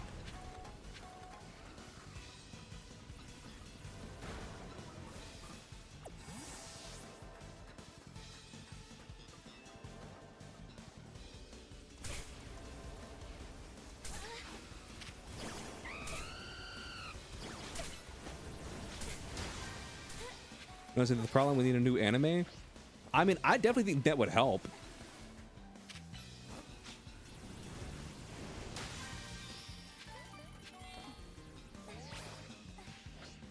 It definitely would help having a new anime. Because when was the last time we got a new anime?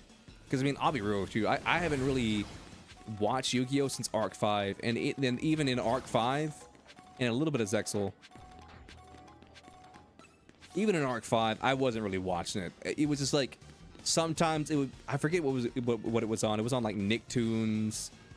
It was either, I don't know. There was one point in time where Yu-Gi-Oh had like traditionally been on Cartoon Network, but then at some point in time it swapped over to like Nickelodeon, but not Nickelodeon, specifically Nicktoons.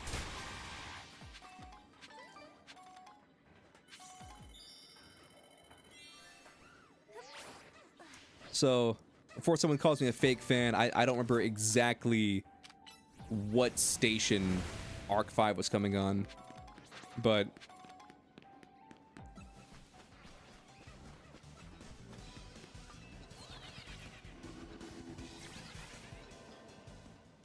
Rush Duel? Yeah. Rush Duel was kind of Yu-Gi-Oh's attempt at like a soft reset. At where, like, Yu-Gi-Oh! In the way we know it still exists, but it was like a soft reset at where, like, they could try something different, and if that took off, they could, like, kind of focus people more into Rush. But Rush kind of, like, died. Rush was one of those things that were like a lot of Yu-Gi-Oh players were like, oh, don't get me wrong, Rush is cool and all, but it's a little bit too casual for me. And the people who were like, you know, say old heads who played like, you know, Duel Monsters back in the day and are now getting back into the game after like 20 plus years were like, oh, this is basically Yu-Gi-Oh how I remembered it, you know, like more or less like that's kind of like the sentiment. But then you have people who have been playing Yu-Gi-Oh forever and it just felt like so slow to them. Even though I know Rush is like sped up, but like Rush just in like a meta game state was kind of like slower than like modern at the time. And so it was one of those things that were like, it couldn't really find an audience. I'm not saying that Rush doesn't have an audience. I'm sure there's people who like Rush, but it couldn't really find an audience because it was too casual for some people and then not like hardcore enough for other people, you know what I mean? But yeah, I can agree. Rush isn't really a continuation of Yu-Gi-Oh. It was more like a sidestep. I can't think of a good example right now, but like the best example I can think of right now is like because you have like Ruby the show, and then you have Ruby Chibi. Like Ruby Chibi is not Ruby. It's just like a different show with like a Ruby, you know, coat of paint on it. I forget. What's it called? Ruby Chibi? I don't fucking remember.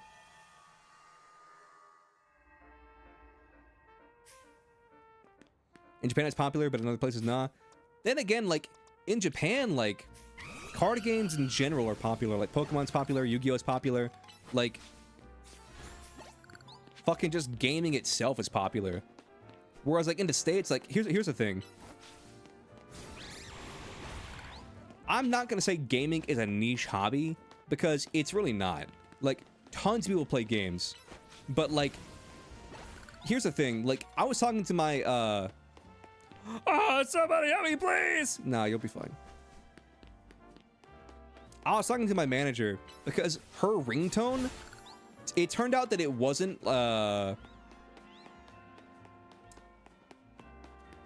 you know the sound effect from Zelda, I'm blanking on the name, the Switch one, the one that was on the Wii U and the Switch, Breath of the Wild, was that what it was called?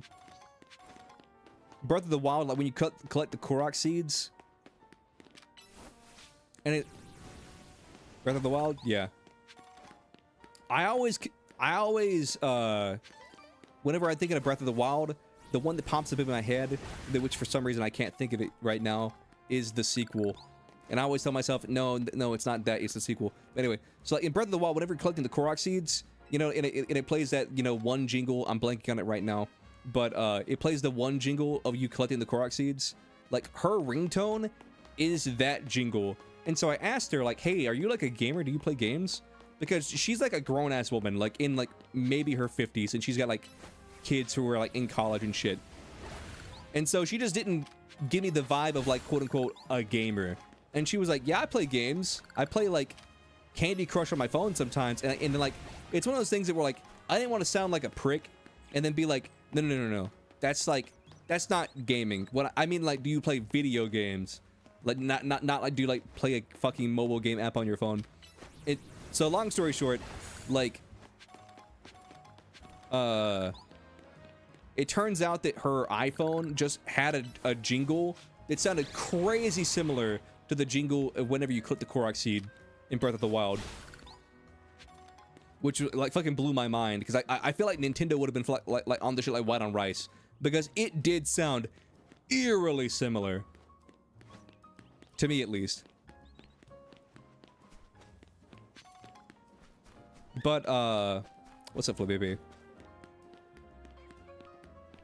But, like, that's the thing at where, like, you have, like, gamers at where it's like, okay, I grew up playing fucking Nintendo, or like playing Crash Bandicoot, or like XYZ thing. I grew up playing like fucking all these different video games, and then like you can sit down and have a conversation with them, and then you guys have either played or talked about or like known people who played, or like gone over to your friend's house and watched them play video games, and you're like, oh my god, we're fucking gamers, dude. And like in the modern landscape, like gaming literally just means like do you have a phone? Does that phone have Candy Crush? And then that person is technically considered a gamer, you know? Like, gamer is kind of like lost, like, its meaning, if you will. So while gaming is really popular, I feel like being a quote-unquote hardcore gamer is still like a niche hobby.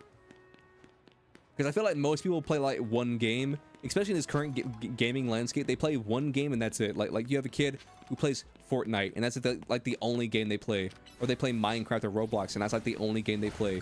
Or they play more than one game, but it's like a freemium game where it's like, okay, I play Fortnite and I guess Roblox, or I play fucking Minecraft and I play, I don't know, fucking some other freemium bullshit game. But like in Japan, I feel like it's kind of easier to like go out and like find little communities. Like I know that there's like, you know, a stigma. I'm not trying to say Japan's this perfect place.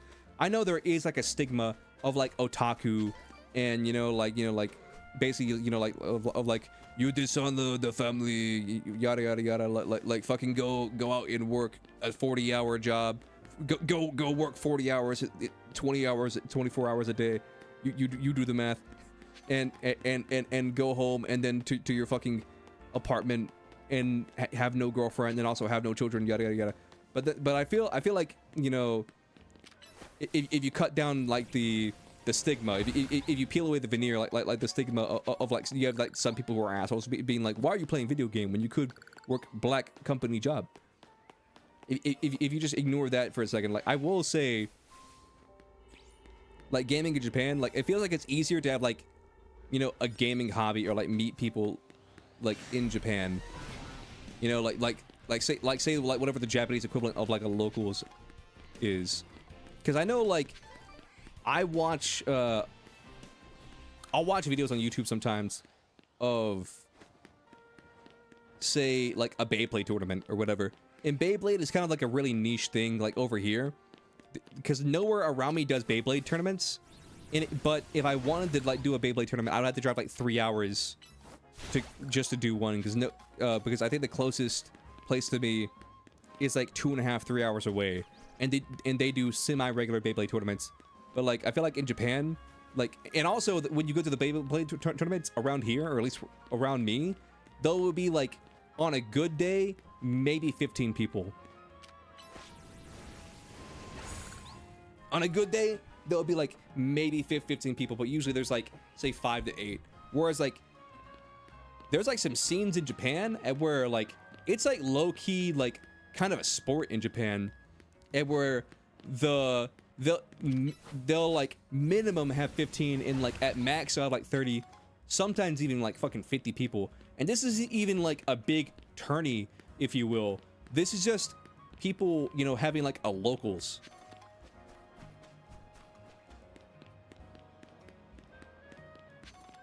I should probably look at this goddamn map and find a fucking wormhole.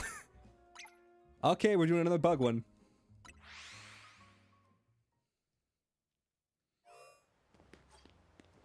Handhelds are super popular in Japan.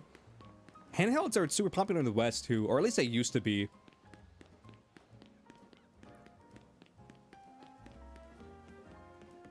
I mean, handhelds in the West, like, it's gotten better over the years, but handheld used to just mean, like, Nintendo.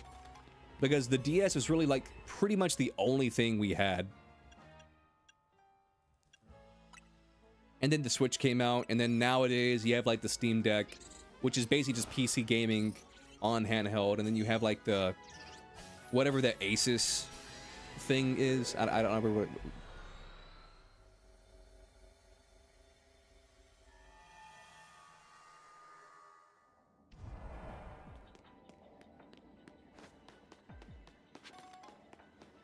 Weedle.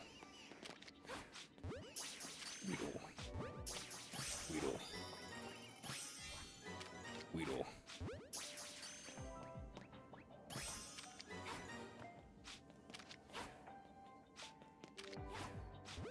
Weedle.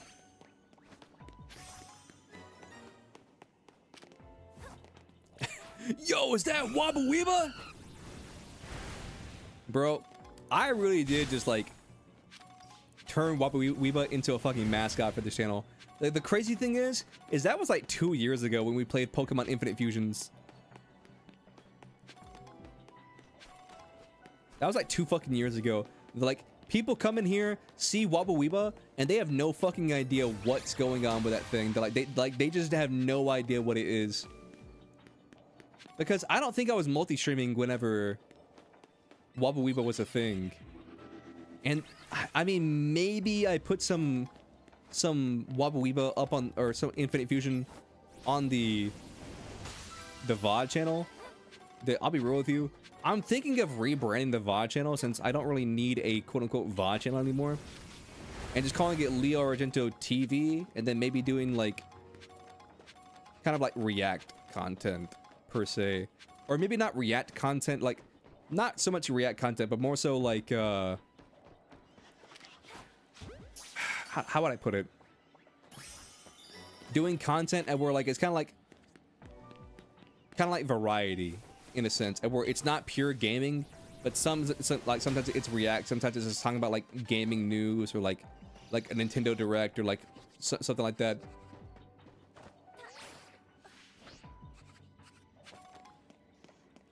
Sadly, Infinite Fusion recently got into controversy.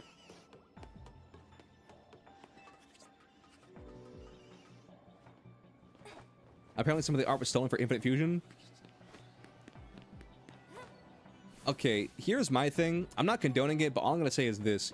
When you have a project as ambitious as Infinite Fusion, like, there are going to be, like, some bad actors, or, like, there's going to be some people who, like, aren't on the up and up. You feel me? Not condoning it, just saying, like, I don't fully blame Infinite Fusion, because knowing nothing about the drama, mind you, like for reference, in Pokemon TCG Pocket, even the official Pokemon company has had controversies with stolen art.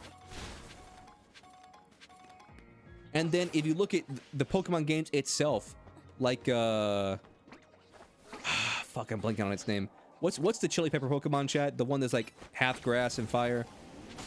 I'm blanking on his name. That Pokemon design was straight up stolen from fan art. Like you can go online and just Google the Pokemon name and then stolen art or whatever, and you'll find the posts online talking about how like the design existed for 2 years before the game came out. Skullvillain, yeah, that's right, Skullvillain. Skullvillain was straight up a stolen design.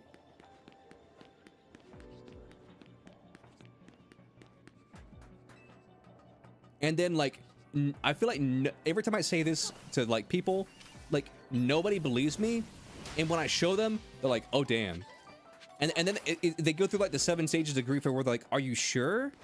Are you sure that like, are you sure that maybe it's not that they stole it, but maybe like, I don't know, maybe like group think or like same think or whatever, or maybe." And it's one of those things where it's like, listen, like I've been in situations at where I've come up with like an idea, And then someone's been like, oh, you mean like this? And I'm like, oh, well, shit, I guess that's like already a thing. So like, same thing or whatever, like it's like definitely a thing. Like it can definitely happen, but like it's never like 1-to-1, you know what I'm saying? Like guy tries to create soccer, not realizing soccer exists, but at least in his version, the ball was like a cube or some shit like that. But if you see like the stolen Skull art and then you see like Skull, it's almost 1-to-1. The only difference is they replaced the red and the green, and we're like, say in Skull, the green's on the right and the red's on the left. They just flipped it. And then in the fan art, Skull kind of had like a little tuft of like hair, if you will, on the back of its head. But then in regular Skull, they got rid of that.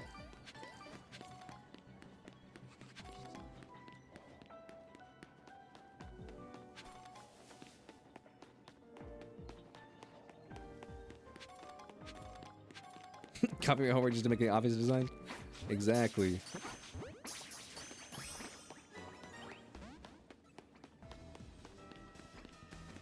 Here's the one thing I don't like about the Legends games.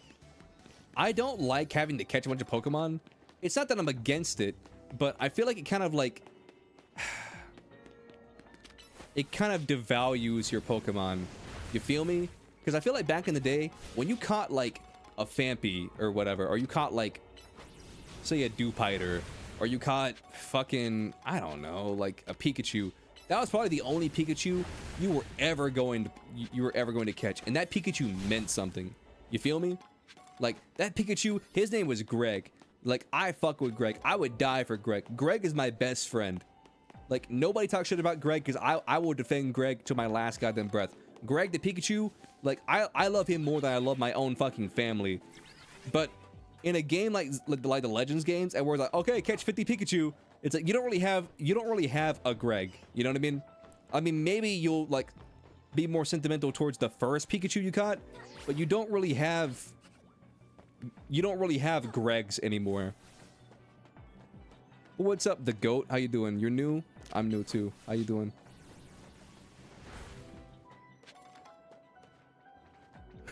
Greg the Pikachu stole my wife and kids. Shut the fuck up, chat. Oh my god. But nah, I don't know. Like in this modern day and age, and we're like, maybe it's just a part of getting older. Like because like when you're a kid, like you're more sentimental about stuff. Maybe that's what it is. Maybe I'm like reading too much into it. But it definitely does feel like if you have like 50 of a thing,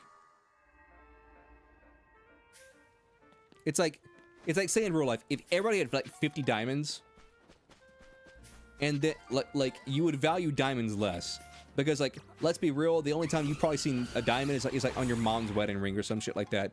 And so because you barely ever see this thing, you value it more. Whereas like if everybody was just walking around with a fucking like full-on diamond grill in their mouth, like you would probably be like, eh. I mean, diamonds or whatever. But and I feel like you can equate the same thing to Pokemon. It's like if you have one Pikachu and you only have one Pikachu, like you're gonna value that Pikachu more. In fact, I mean, part of the reason why Pikachu became the mascot of Pokemon is because it was so rare to catch in the game, and then because of the scarcity of Pikachu, it made people seek it out more. Because like, say you had a Pikachu and your friend didn't have a Pikachu, and your friend's looking at that Pikachu in your party, and he's like, whoa, where the fuck did you get that little ugly yellow rat? I want that ugly yellow rat on my team. And then you tell him, oh, you went in the forest, it was like the first Pokemon you saw, and it has like a 20%, or what was like 12%? I forget. It has a TLDR. It has a low spawn rate or whatever. And so basically that one developer who was like really like Pikachu, who purposely made the Pikachu a rare spawn to dissuade people from putting it in their party. This is a true story, by the way. Like inadvertently ended up making Pikachu like one of the most popular Pokemon of all time because of the scarcity of Pikachu. It made it more popular. You caught a Pikachu and named him Greg? Hell yeah. That's what I like to see, Chad. Oh, sorry, was I intruding on your date? I'm just jumping off rooftops. I'll see my way out.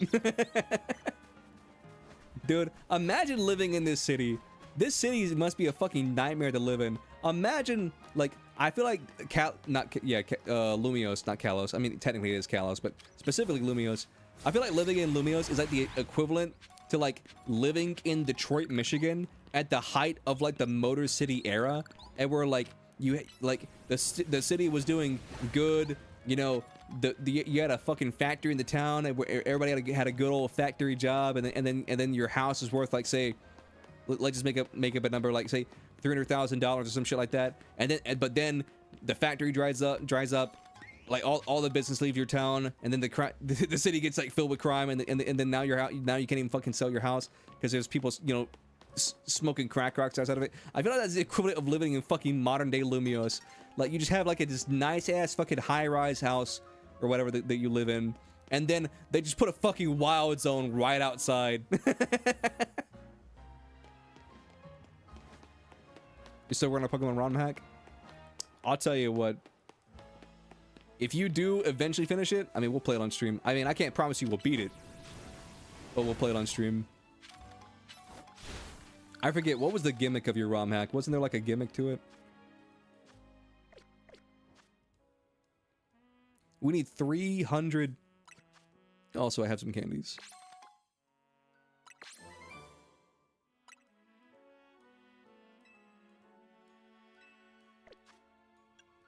All right, time to force feed my Pokemon some candy.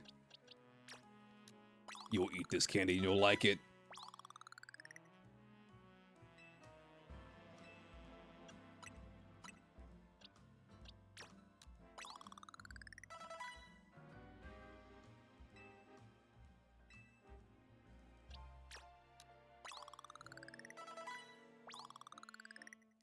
I'll be real with, as much as I'm using Talonflame, probably should have dumped the candies in the Talonflame.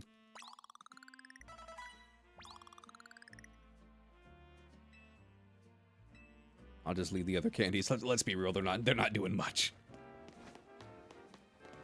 All right, let's find another wormhole real quick. You. Sure, why not? Your Greninja is from Violet, but she broke into 3DS and is killing everything in Omega Ruby with her shotgun. Oh, hell yeah. No, unironically though, I feel like, let me reread your message real quick. I feel like people nowadays, well, not everybody, but I've been noticing that more people are shitting on Oraz. And I'm just kind of sitting thinking to myself, it's like, when did we start shitting on Omega Ruby Alpha Sapphire? Like, when did that become a thing? Because I feel like whenever they came out, everybody was universally praising Oraz. But now in the modern era, I feel like I see more and more people shitting on it, being like, oh, fucking Oraz was awful, yada yada yada. I hated Omega Ruby Alpha Sapphire. And I'm like, are we playing the same game? Like, what the fuck?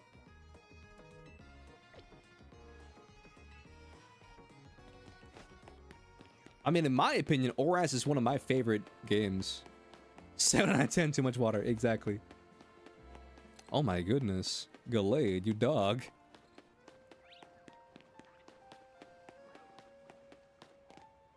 I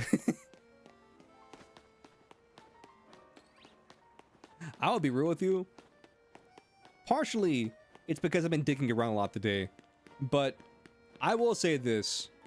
Maybe, just maybe, the quote-unquote wormhole research we're doing could stand to lose a few points.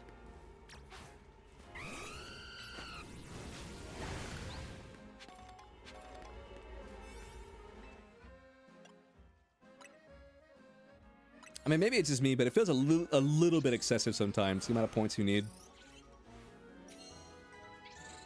Because we've been playing for like 2 hours. And at least an hour and a half of that has been just jumping into the wormholes.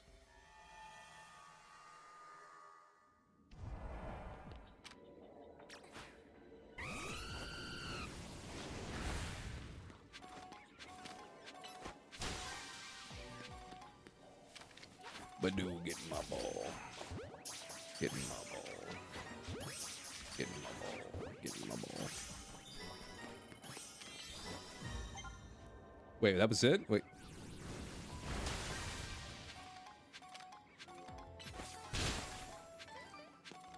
What does a hyperspace survey complete mean? I haven't cut. Oh no, never mind. It means I got the max amount of points for the research. Never mind. It's been so long since I've seen that pop up on the screen. I forgot what it meant for a second.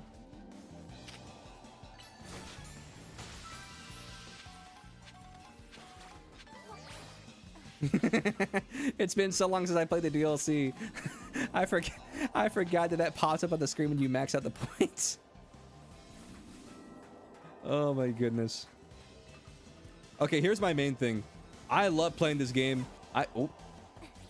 Anyway, so that fucking bullshit ass roll aside. Here's my thing. I love playing this game, but I feel like the main reason I don't play it as much as I probably want to or probably should is because it's so annoying to like set up the Switch to stream. It's not the end of the world, but like it's one of those things that where it's just inconvenient enough at where that I feel like that's the main reason why I don't stream this game as much as I should, even though I do enjoy the game.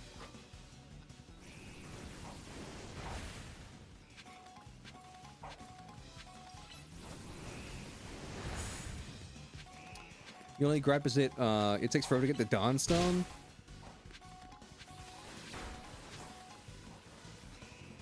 Your brother had to give you one from his copy so you can get the Gallade?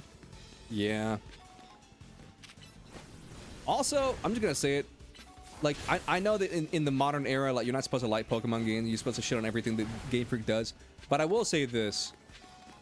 I low-key just love the fact that, like, in the modern Pokemon era, I can teach my Pokemon a shit ton of moves and just have, basically, I can bank a bunch of moves inside a Pokemon and then say that I want to do, like a raid or something like that. Like, say we're talking about Scarlet and Violet, for example. And I can just, like, change the moveset. And I don't have to go to some random person in some random-ass town and forget a move and then go to a different person in a different random-ass town and then remember a move. Like, listen, no shade to the move relearner. Like, no shade to the move forgetter and the move relearner. But that was always one of my least favorite fucking parts of Pokemon. Was the fucking Pokemon move forgetter and move relearner. Like, am I the only one who thought that was just stupid? I mean, I guess I get it, kind of. From like maybe like a programming stance, like maybe that was just easier back in the day to do. Instead of every Pokemon just having like this huge, you know, catalog of like moves at all times, the game had to like keep track of it and remember. They could just program it like some bullshit where it's like, okay, you know, the game only has to remember that like, this one guy holds all the knowledge, and then teaches you. I don't know. Maybe I don't know. But as much as people shit on modern Pokemon, I feel like people aren't really missing the move forgetter and the move relearner. I feel like people are kind of glad he's gone. People kind of look at him and they're like, yeah, I'm sorry, but like you gotta go. You gonna go see your grandma? Nice. Tell her I said hi.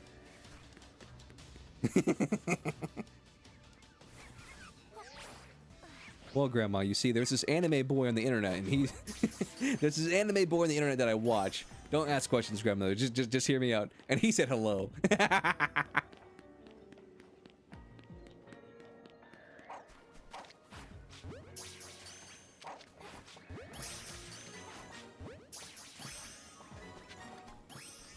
That's good, sweetie. Do you know this boy? Oh, no, Grandma. I've never met him before in my life. I just live vicariously through his streams. And also, we're definitely best friends.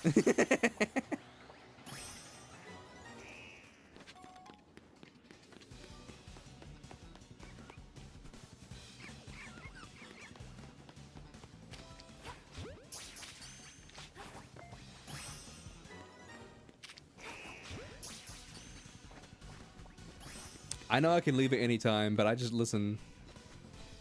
I just want to get as much bang for my buck out of this goddamn donut as possible. But I do think we have fully peeled this place. You hate it too? I'm glad I'm not the only one.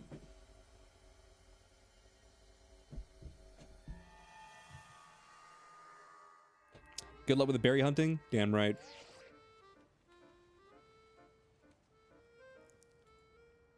I mean, I'm not even so much berry hunting per se. I'm progressing this story. I'm just also trying to hunt berries.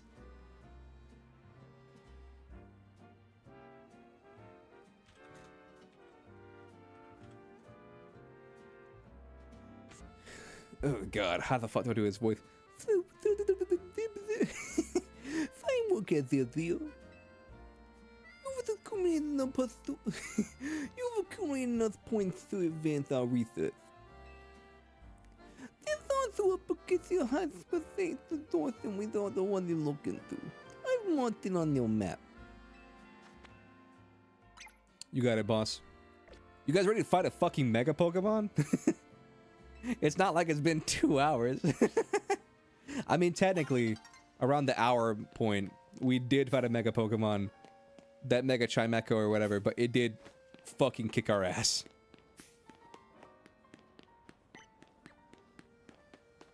One of these days, I need to find a way to change the position of my webcam. Because really, with the way that my desk is set up, it probably should be more to my left, but it's physically... Is it just me, or is that like spawned more in the wall than it usually is? It may just be me.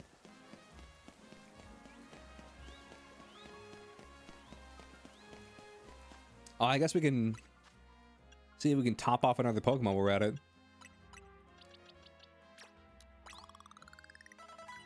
I know I made a joke earlier about how like none of these candies were fucking dropping, but I take it all back. Unironically, there is a lot of candies dropping in these fucking wormholes.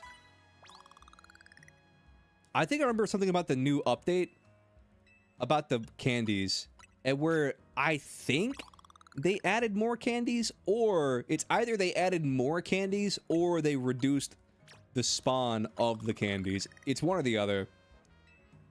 They did something to the XP candies, I think, which either made it easier or harder to grind this game, which, knowing Nintendo, they probably made it harder. Help, please! I've been stuck in here for fucking 3 days! Nope, you're good, you're good. I believe in you. What's up, Karina? Okay, here we go into hyperspace Lumiose. An overwhelming swell of mega energy detected. Get your ass in this goddamn wormhole. You got it, boss. And this is the only donut I have. My plus fucking level 27 donut.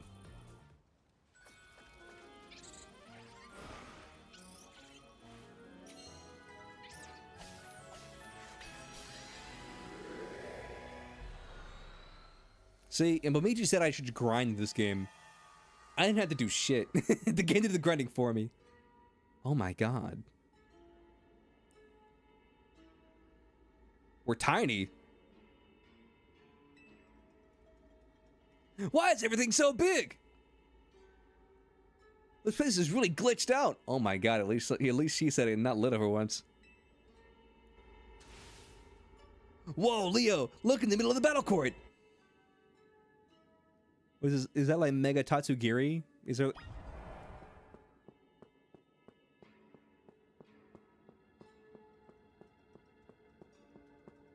Is it deadass Mega Tatsugiri?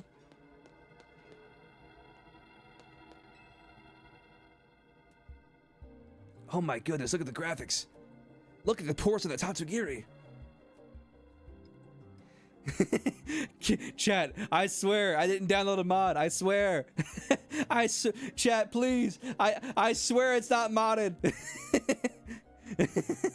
I swear this game's vanilla. Nintendo, don't delete my channel. Whoever made this sushi platter was really committed to their vision, or doing it a bit, doing it up a bit. I have no idea what that said. I didn't really read it. This sushi isn't gonna mega evolve, is it? Come on, you know that's not how it works. I should know. I know every fucking mega evolution. Is mega evolution a joke to you or something?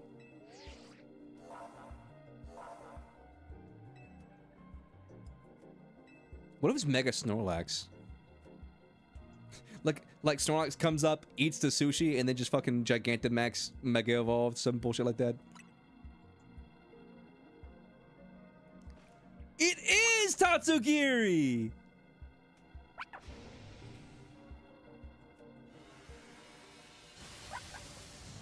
Holy shit. I'm gonna be completely honest with you. Never in a million years did I think we would get Mega Tatsugiri.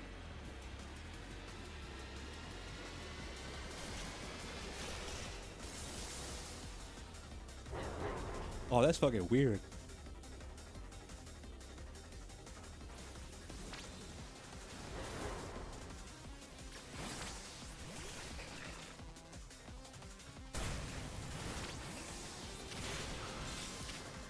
All right, so let me get this straight. Mega Tatsugiri, it's just 3 Tatsugiris?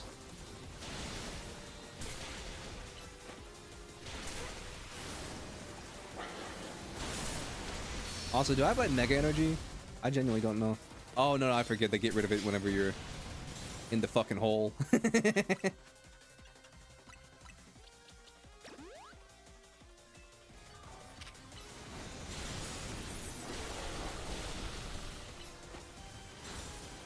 Leave my Dragonite alone! This Tatsugiri is way too fast for my Dragonite. I'm just putting that out there right now.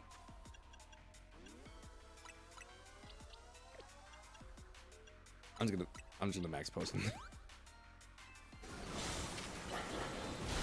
Also, they added a new Rika character to Pokemon Masters EX, or better known as Pokemon Masters X.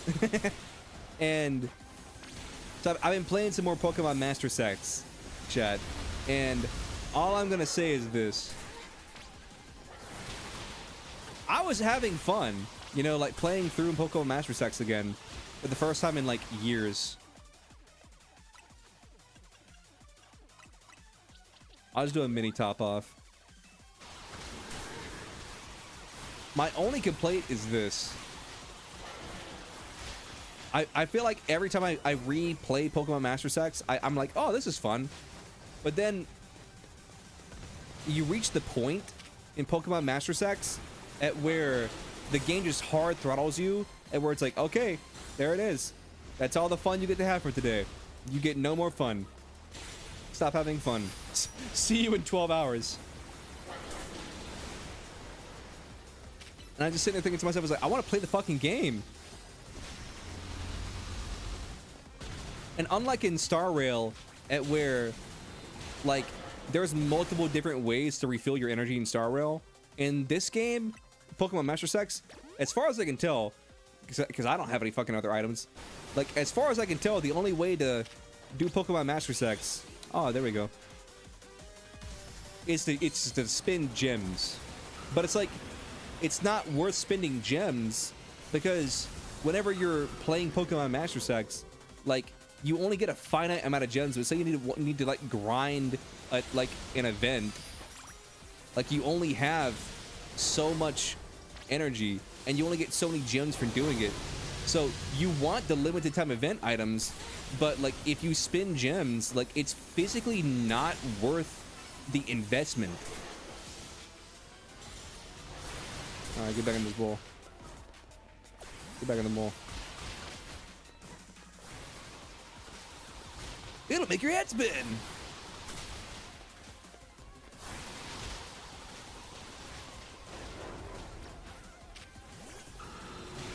I don't know what they're called, but I think I just realized the thing that he's hitting us with are like little sushi pearls. I don't know what they're called though.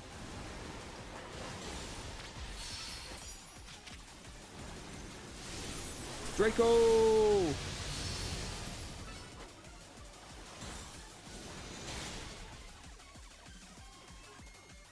You're kidding me.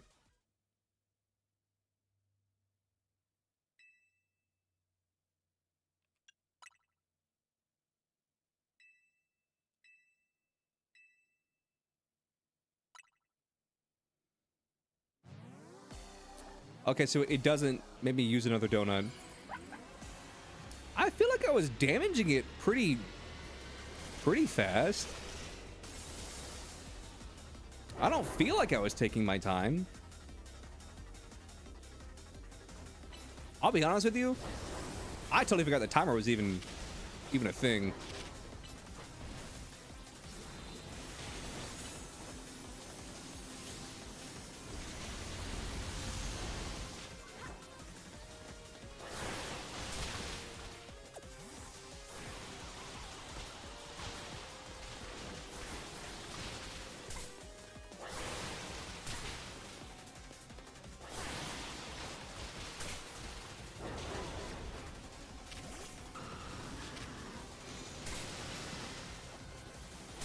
I will say though, it will never be hype as shit me catching this Dragonite.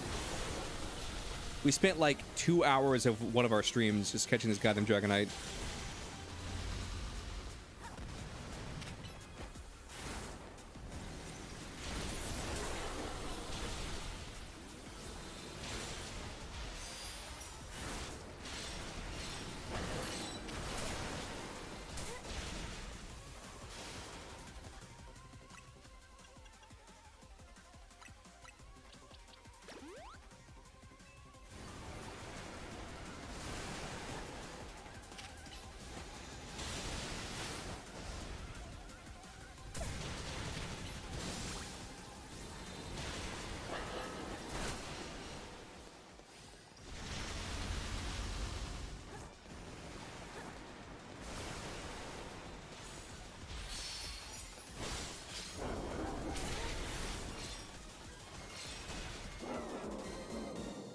Okay. Oh, the Tatsugiri was on the mega symbol, I see. I will say this though.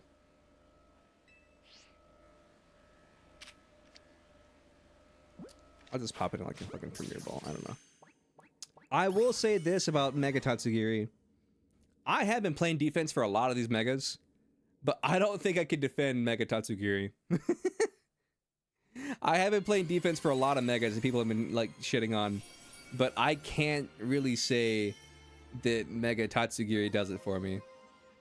Like one of the megas that I've been seeing a lot of people talk shit about was Frostlass, Mega Frostlass.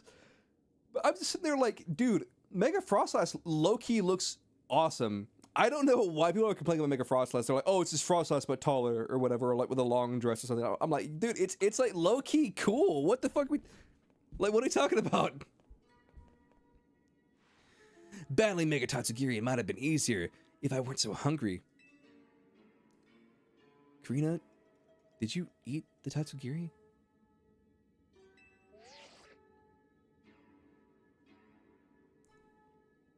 Not bad, you three. The Rogue Mega Evolution reading has disappeared. Go on and give yourselves a break while we start combing through this data. Hopefully we'll have some new learnings to share for you tomorrow. A golden Pokeball. That makes 3 times we found one of these golden bonus balls after battling a rogue Pokemon. I guess it's not a coincidence. I wonder if there's a lore reason behind these golden balls. You know what, Mawile? You earned it. Hell yeah, there you go, Mawile.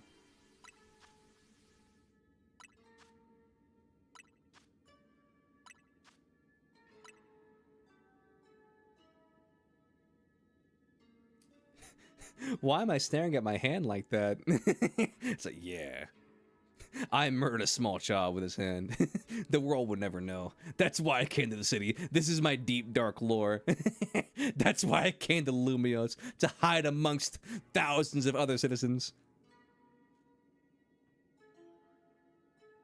I am the Tattletale Strangler.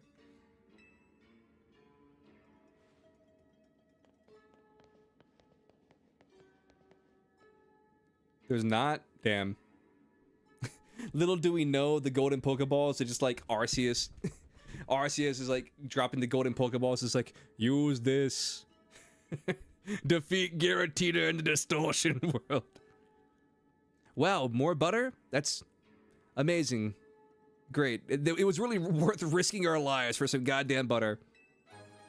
Yep, sure was. I have to fight your Greninja now? Oh no. I still don't get why we've been finding butter. Like, why butter? Butter's not even like a natural ingredient. Like, it's like a processed food. Like, you have to like churn it and shit. Like and it even comes to like a little wrapping paper. Like who is making this butter? And why are they making it? And why did Mega Pokemon love it so much? I'm gonna stop asking questions. But at least Andre should be able to whip up some even better donuts with it. Yeah, Ancha and the others are waiting for us. Let's get back to Hotel Z. Oh. So the more butter we have, the better the donuts are, like, by default, I guess. I didn't realize the butter was playing such a big role. Damn! That portal teleported us right back home! Into another cutscene! Hey, Ancha, you found another cool hyperspace souvenir. Yep, you're gonna love it. Oh, wow. More butter, thanks.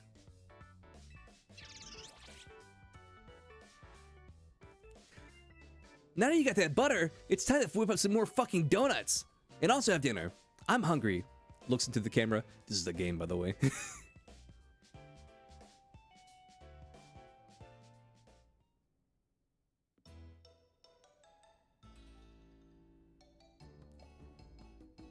Listen, remember Corbin Blue and Felipe's theory about hyperspace Lumios? The memories thing? Right. How hyperspace Lumios is a reflection of the subconscious of some thoughts and memories? It was skeptical, or I was skeptical, but after seeing that giant sushi, I don't fucking know. Like that was crazy. Like who thinks about sushi? Also, why is Mega Tatsugiri a thing? Anyway, does that mean that hyperspace Lumios is made up of everyone's dreams or something? I really hate this game. I mean, sorry. I'm not the one. I'm not the character that breaks the fourth wall. I really hate this. Like, what if they have a dream of my mother? That would be a nightmare that I wouldn't wish upon my worst enemy. Imagine a giant fucking Naveen's mom. I don't know why I said that in third person. She's a horrible person. She's an evil wench. That's why I live with my grandmother. She doesn't understand me, okay? Yeah, anyway, so part of me wants to see what ridiculous chaos a dream world could produce. But I guess we can't let hyperspace Lumios keep getting more out of hand. Oh! You lost me. What's up? I just realized, maybe Anja saw that legendary Pokemon because hyperspace Lumios was reflecting her dreams. Or wishes, or something? Check the script. Yeah, something like that. Perhaps you're onto something, Poor. But that means hyperspace Lumios does indeed reflect our dreams. And if so, why? Yeah, it's still a mystery. Maybe we'll just have to play more of the DLC to find out.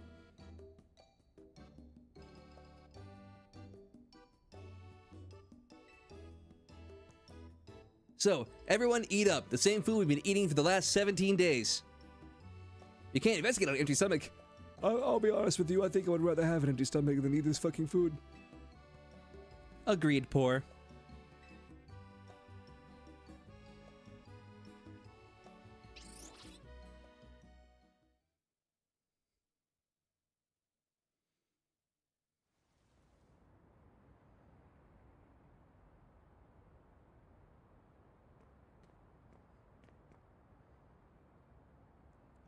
Or the surveys of hyperspace Lumios. Fuck, how? I know she had like a stereotypical like British Fish and chips. I can't do it today. I can't do a British voice today. Hello, fish and chips, hyperspace Lumios, yada yada yada. Fish and chips. God send the Queen. Yes, ma'am. The Russ Syndicate is working with an admiral fervor, to say nothing of Team MC. The fish and chips, course, and queen, Yorkie corgi, fucking figgy pudding. Oh.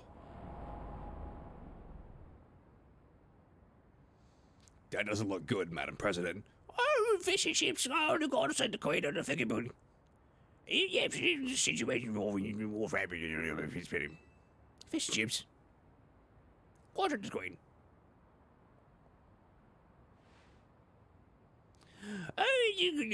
God save the queen. Children, I trust the future. Got your fish and chips. God save the queen. Figgy pudding. Drop on the Thames. We trust them too. You got it, boss. Indeed, I suppose. As their elders.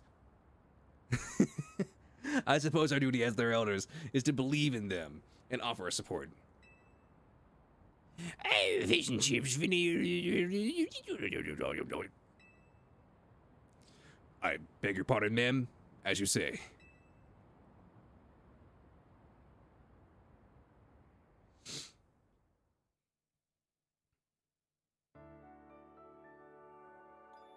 Chat, what if there's like, what if this game was actually a prequel to Legends Arceus, and then at the end of this game, you get sent back in time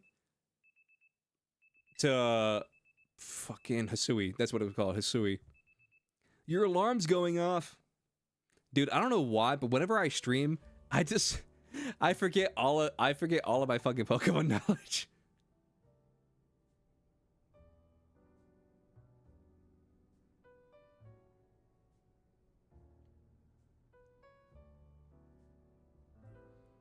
Hey, I've been wondering, who's the stronger trainer between the two of you? I mean, if we include the three of us, it's obviously me, but like between the two of you, like go ahead, pop off.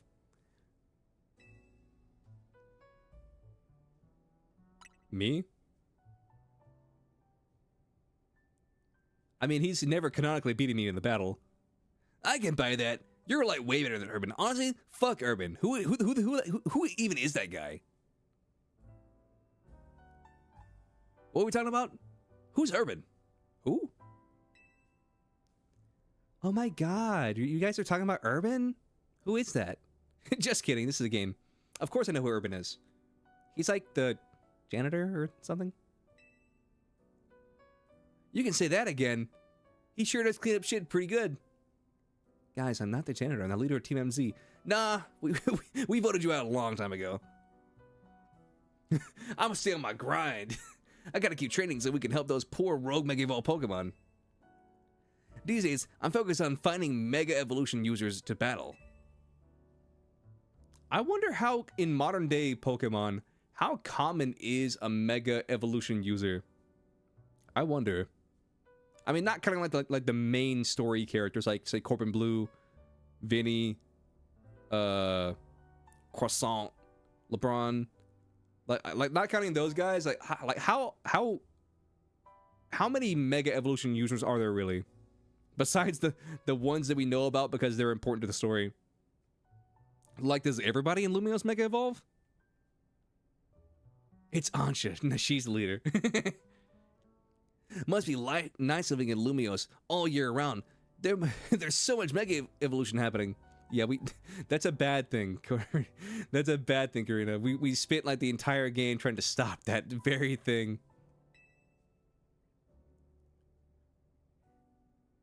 Do you think you can help with my training, Karina? My partner can Mega Evolve.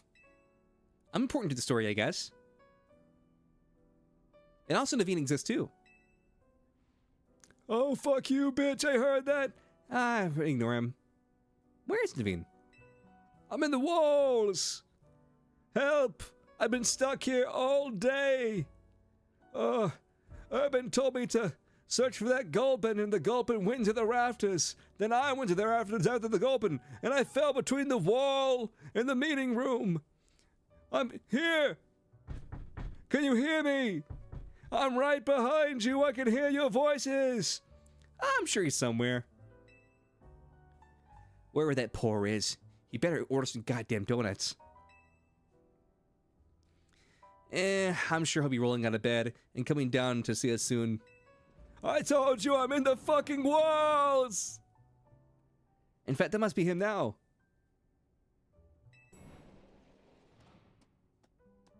I sent my Scrafty. Listen, he'll show you where I am, please. For the love of God. That's Naveen Scrafty, right? Did he come down here because something's up with Naveen? I'm in the walls, god damn it!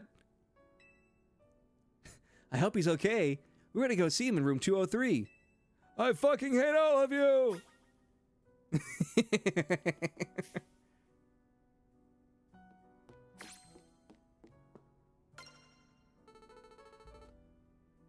Let's make some donuts. Where could Naveen be? I can't make any donuts until we figure out where the fuck he is. Oh, great.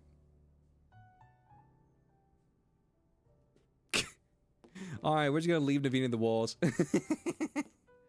Alright, chat. I think I'm gonna end it there for the day. I got a few things I need to take care of. Just like editing and, you know, dinner and yada yada yada. But we will be back. Let's see. Maybe Wednesday we'll play the game again. Either Wednesday or Thursday. That's what I'm feeling. I'm feeling maybe a Wednesday, maybe a Thursday. No, my Greninja's in the walls. She knows the way out. She's not telling us, Naveen. All right. Hopefully Naveen doesn't die in the fucking in the walls.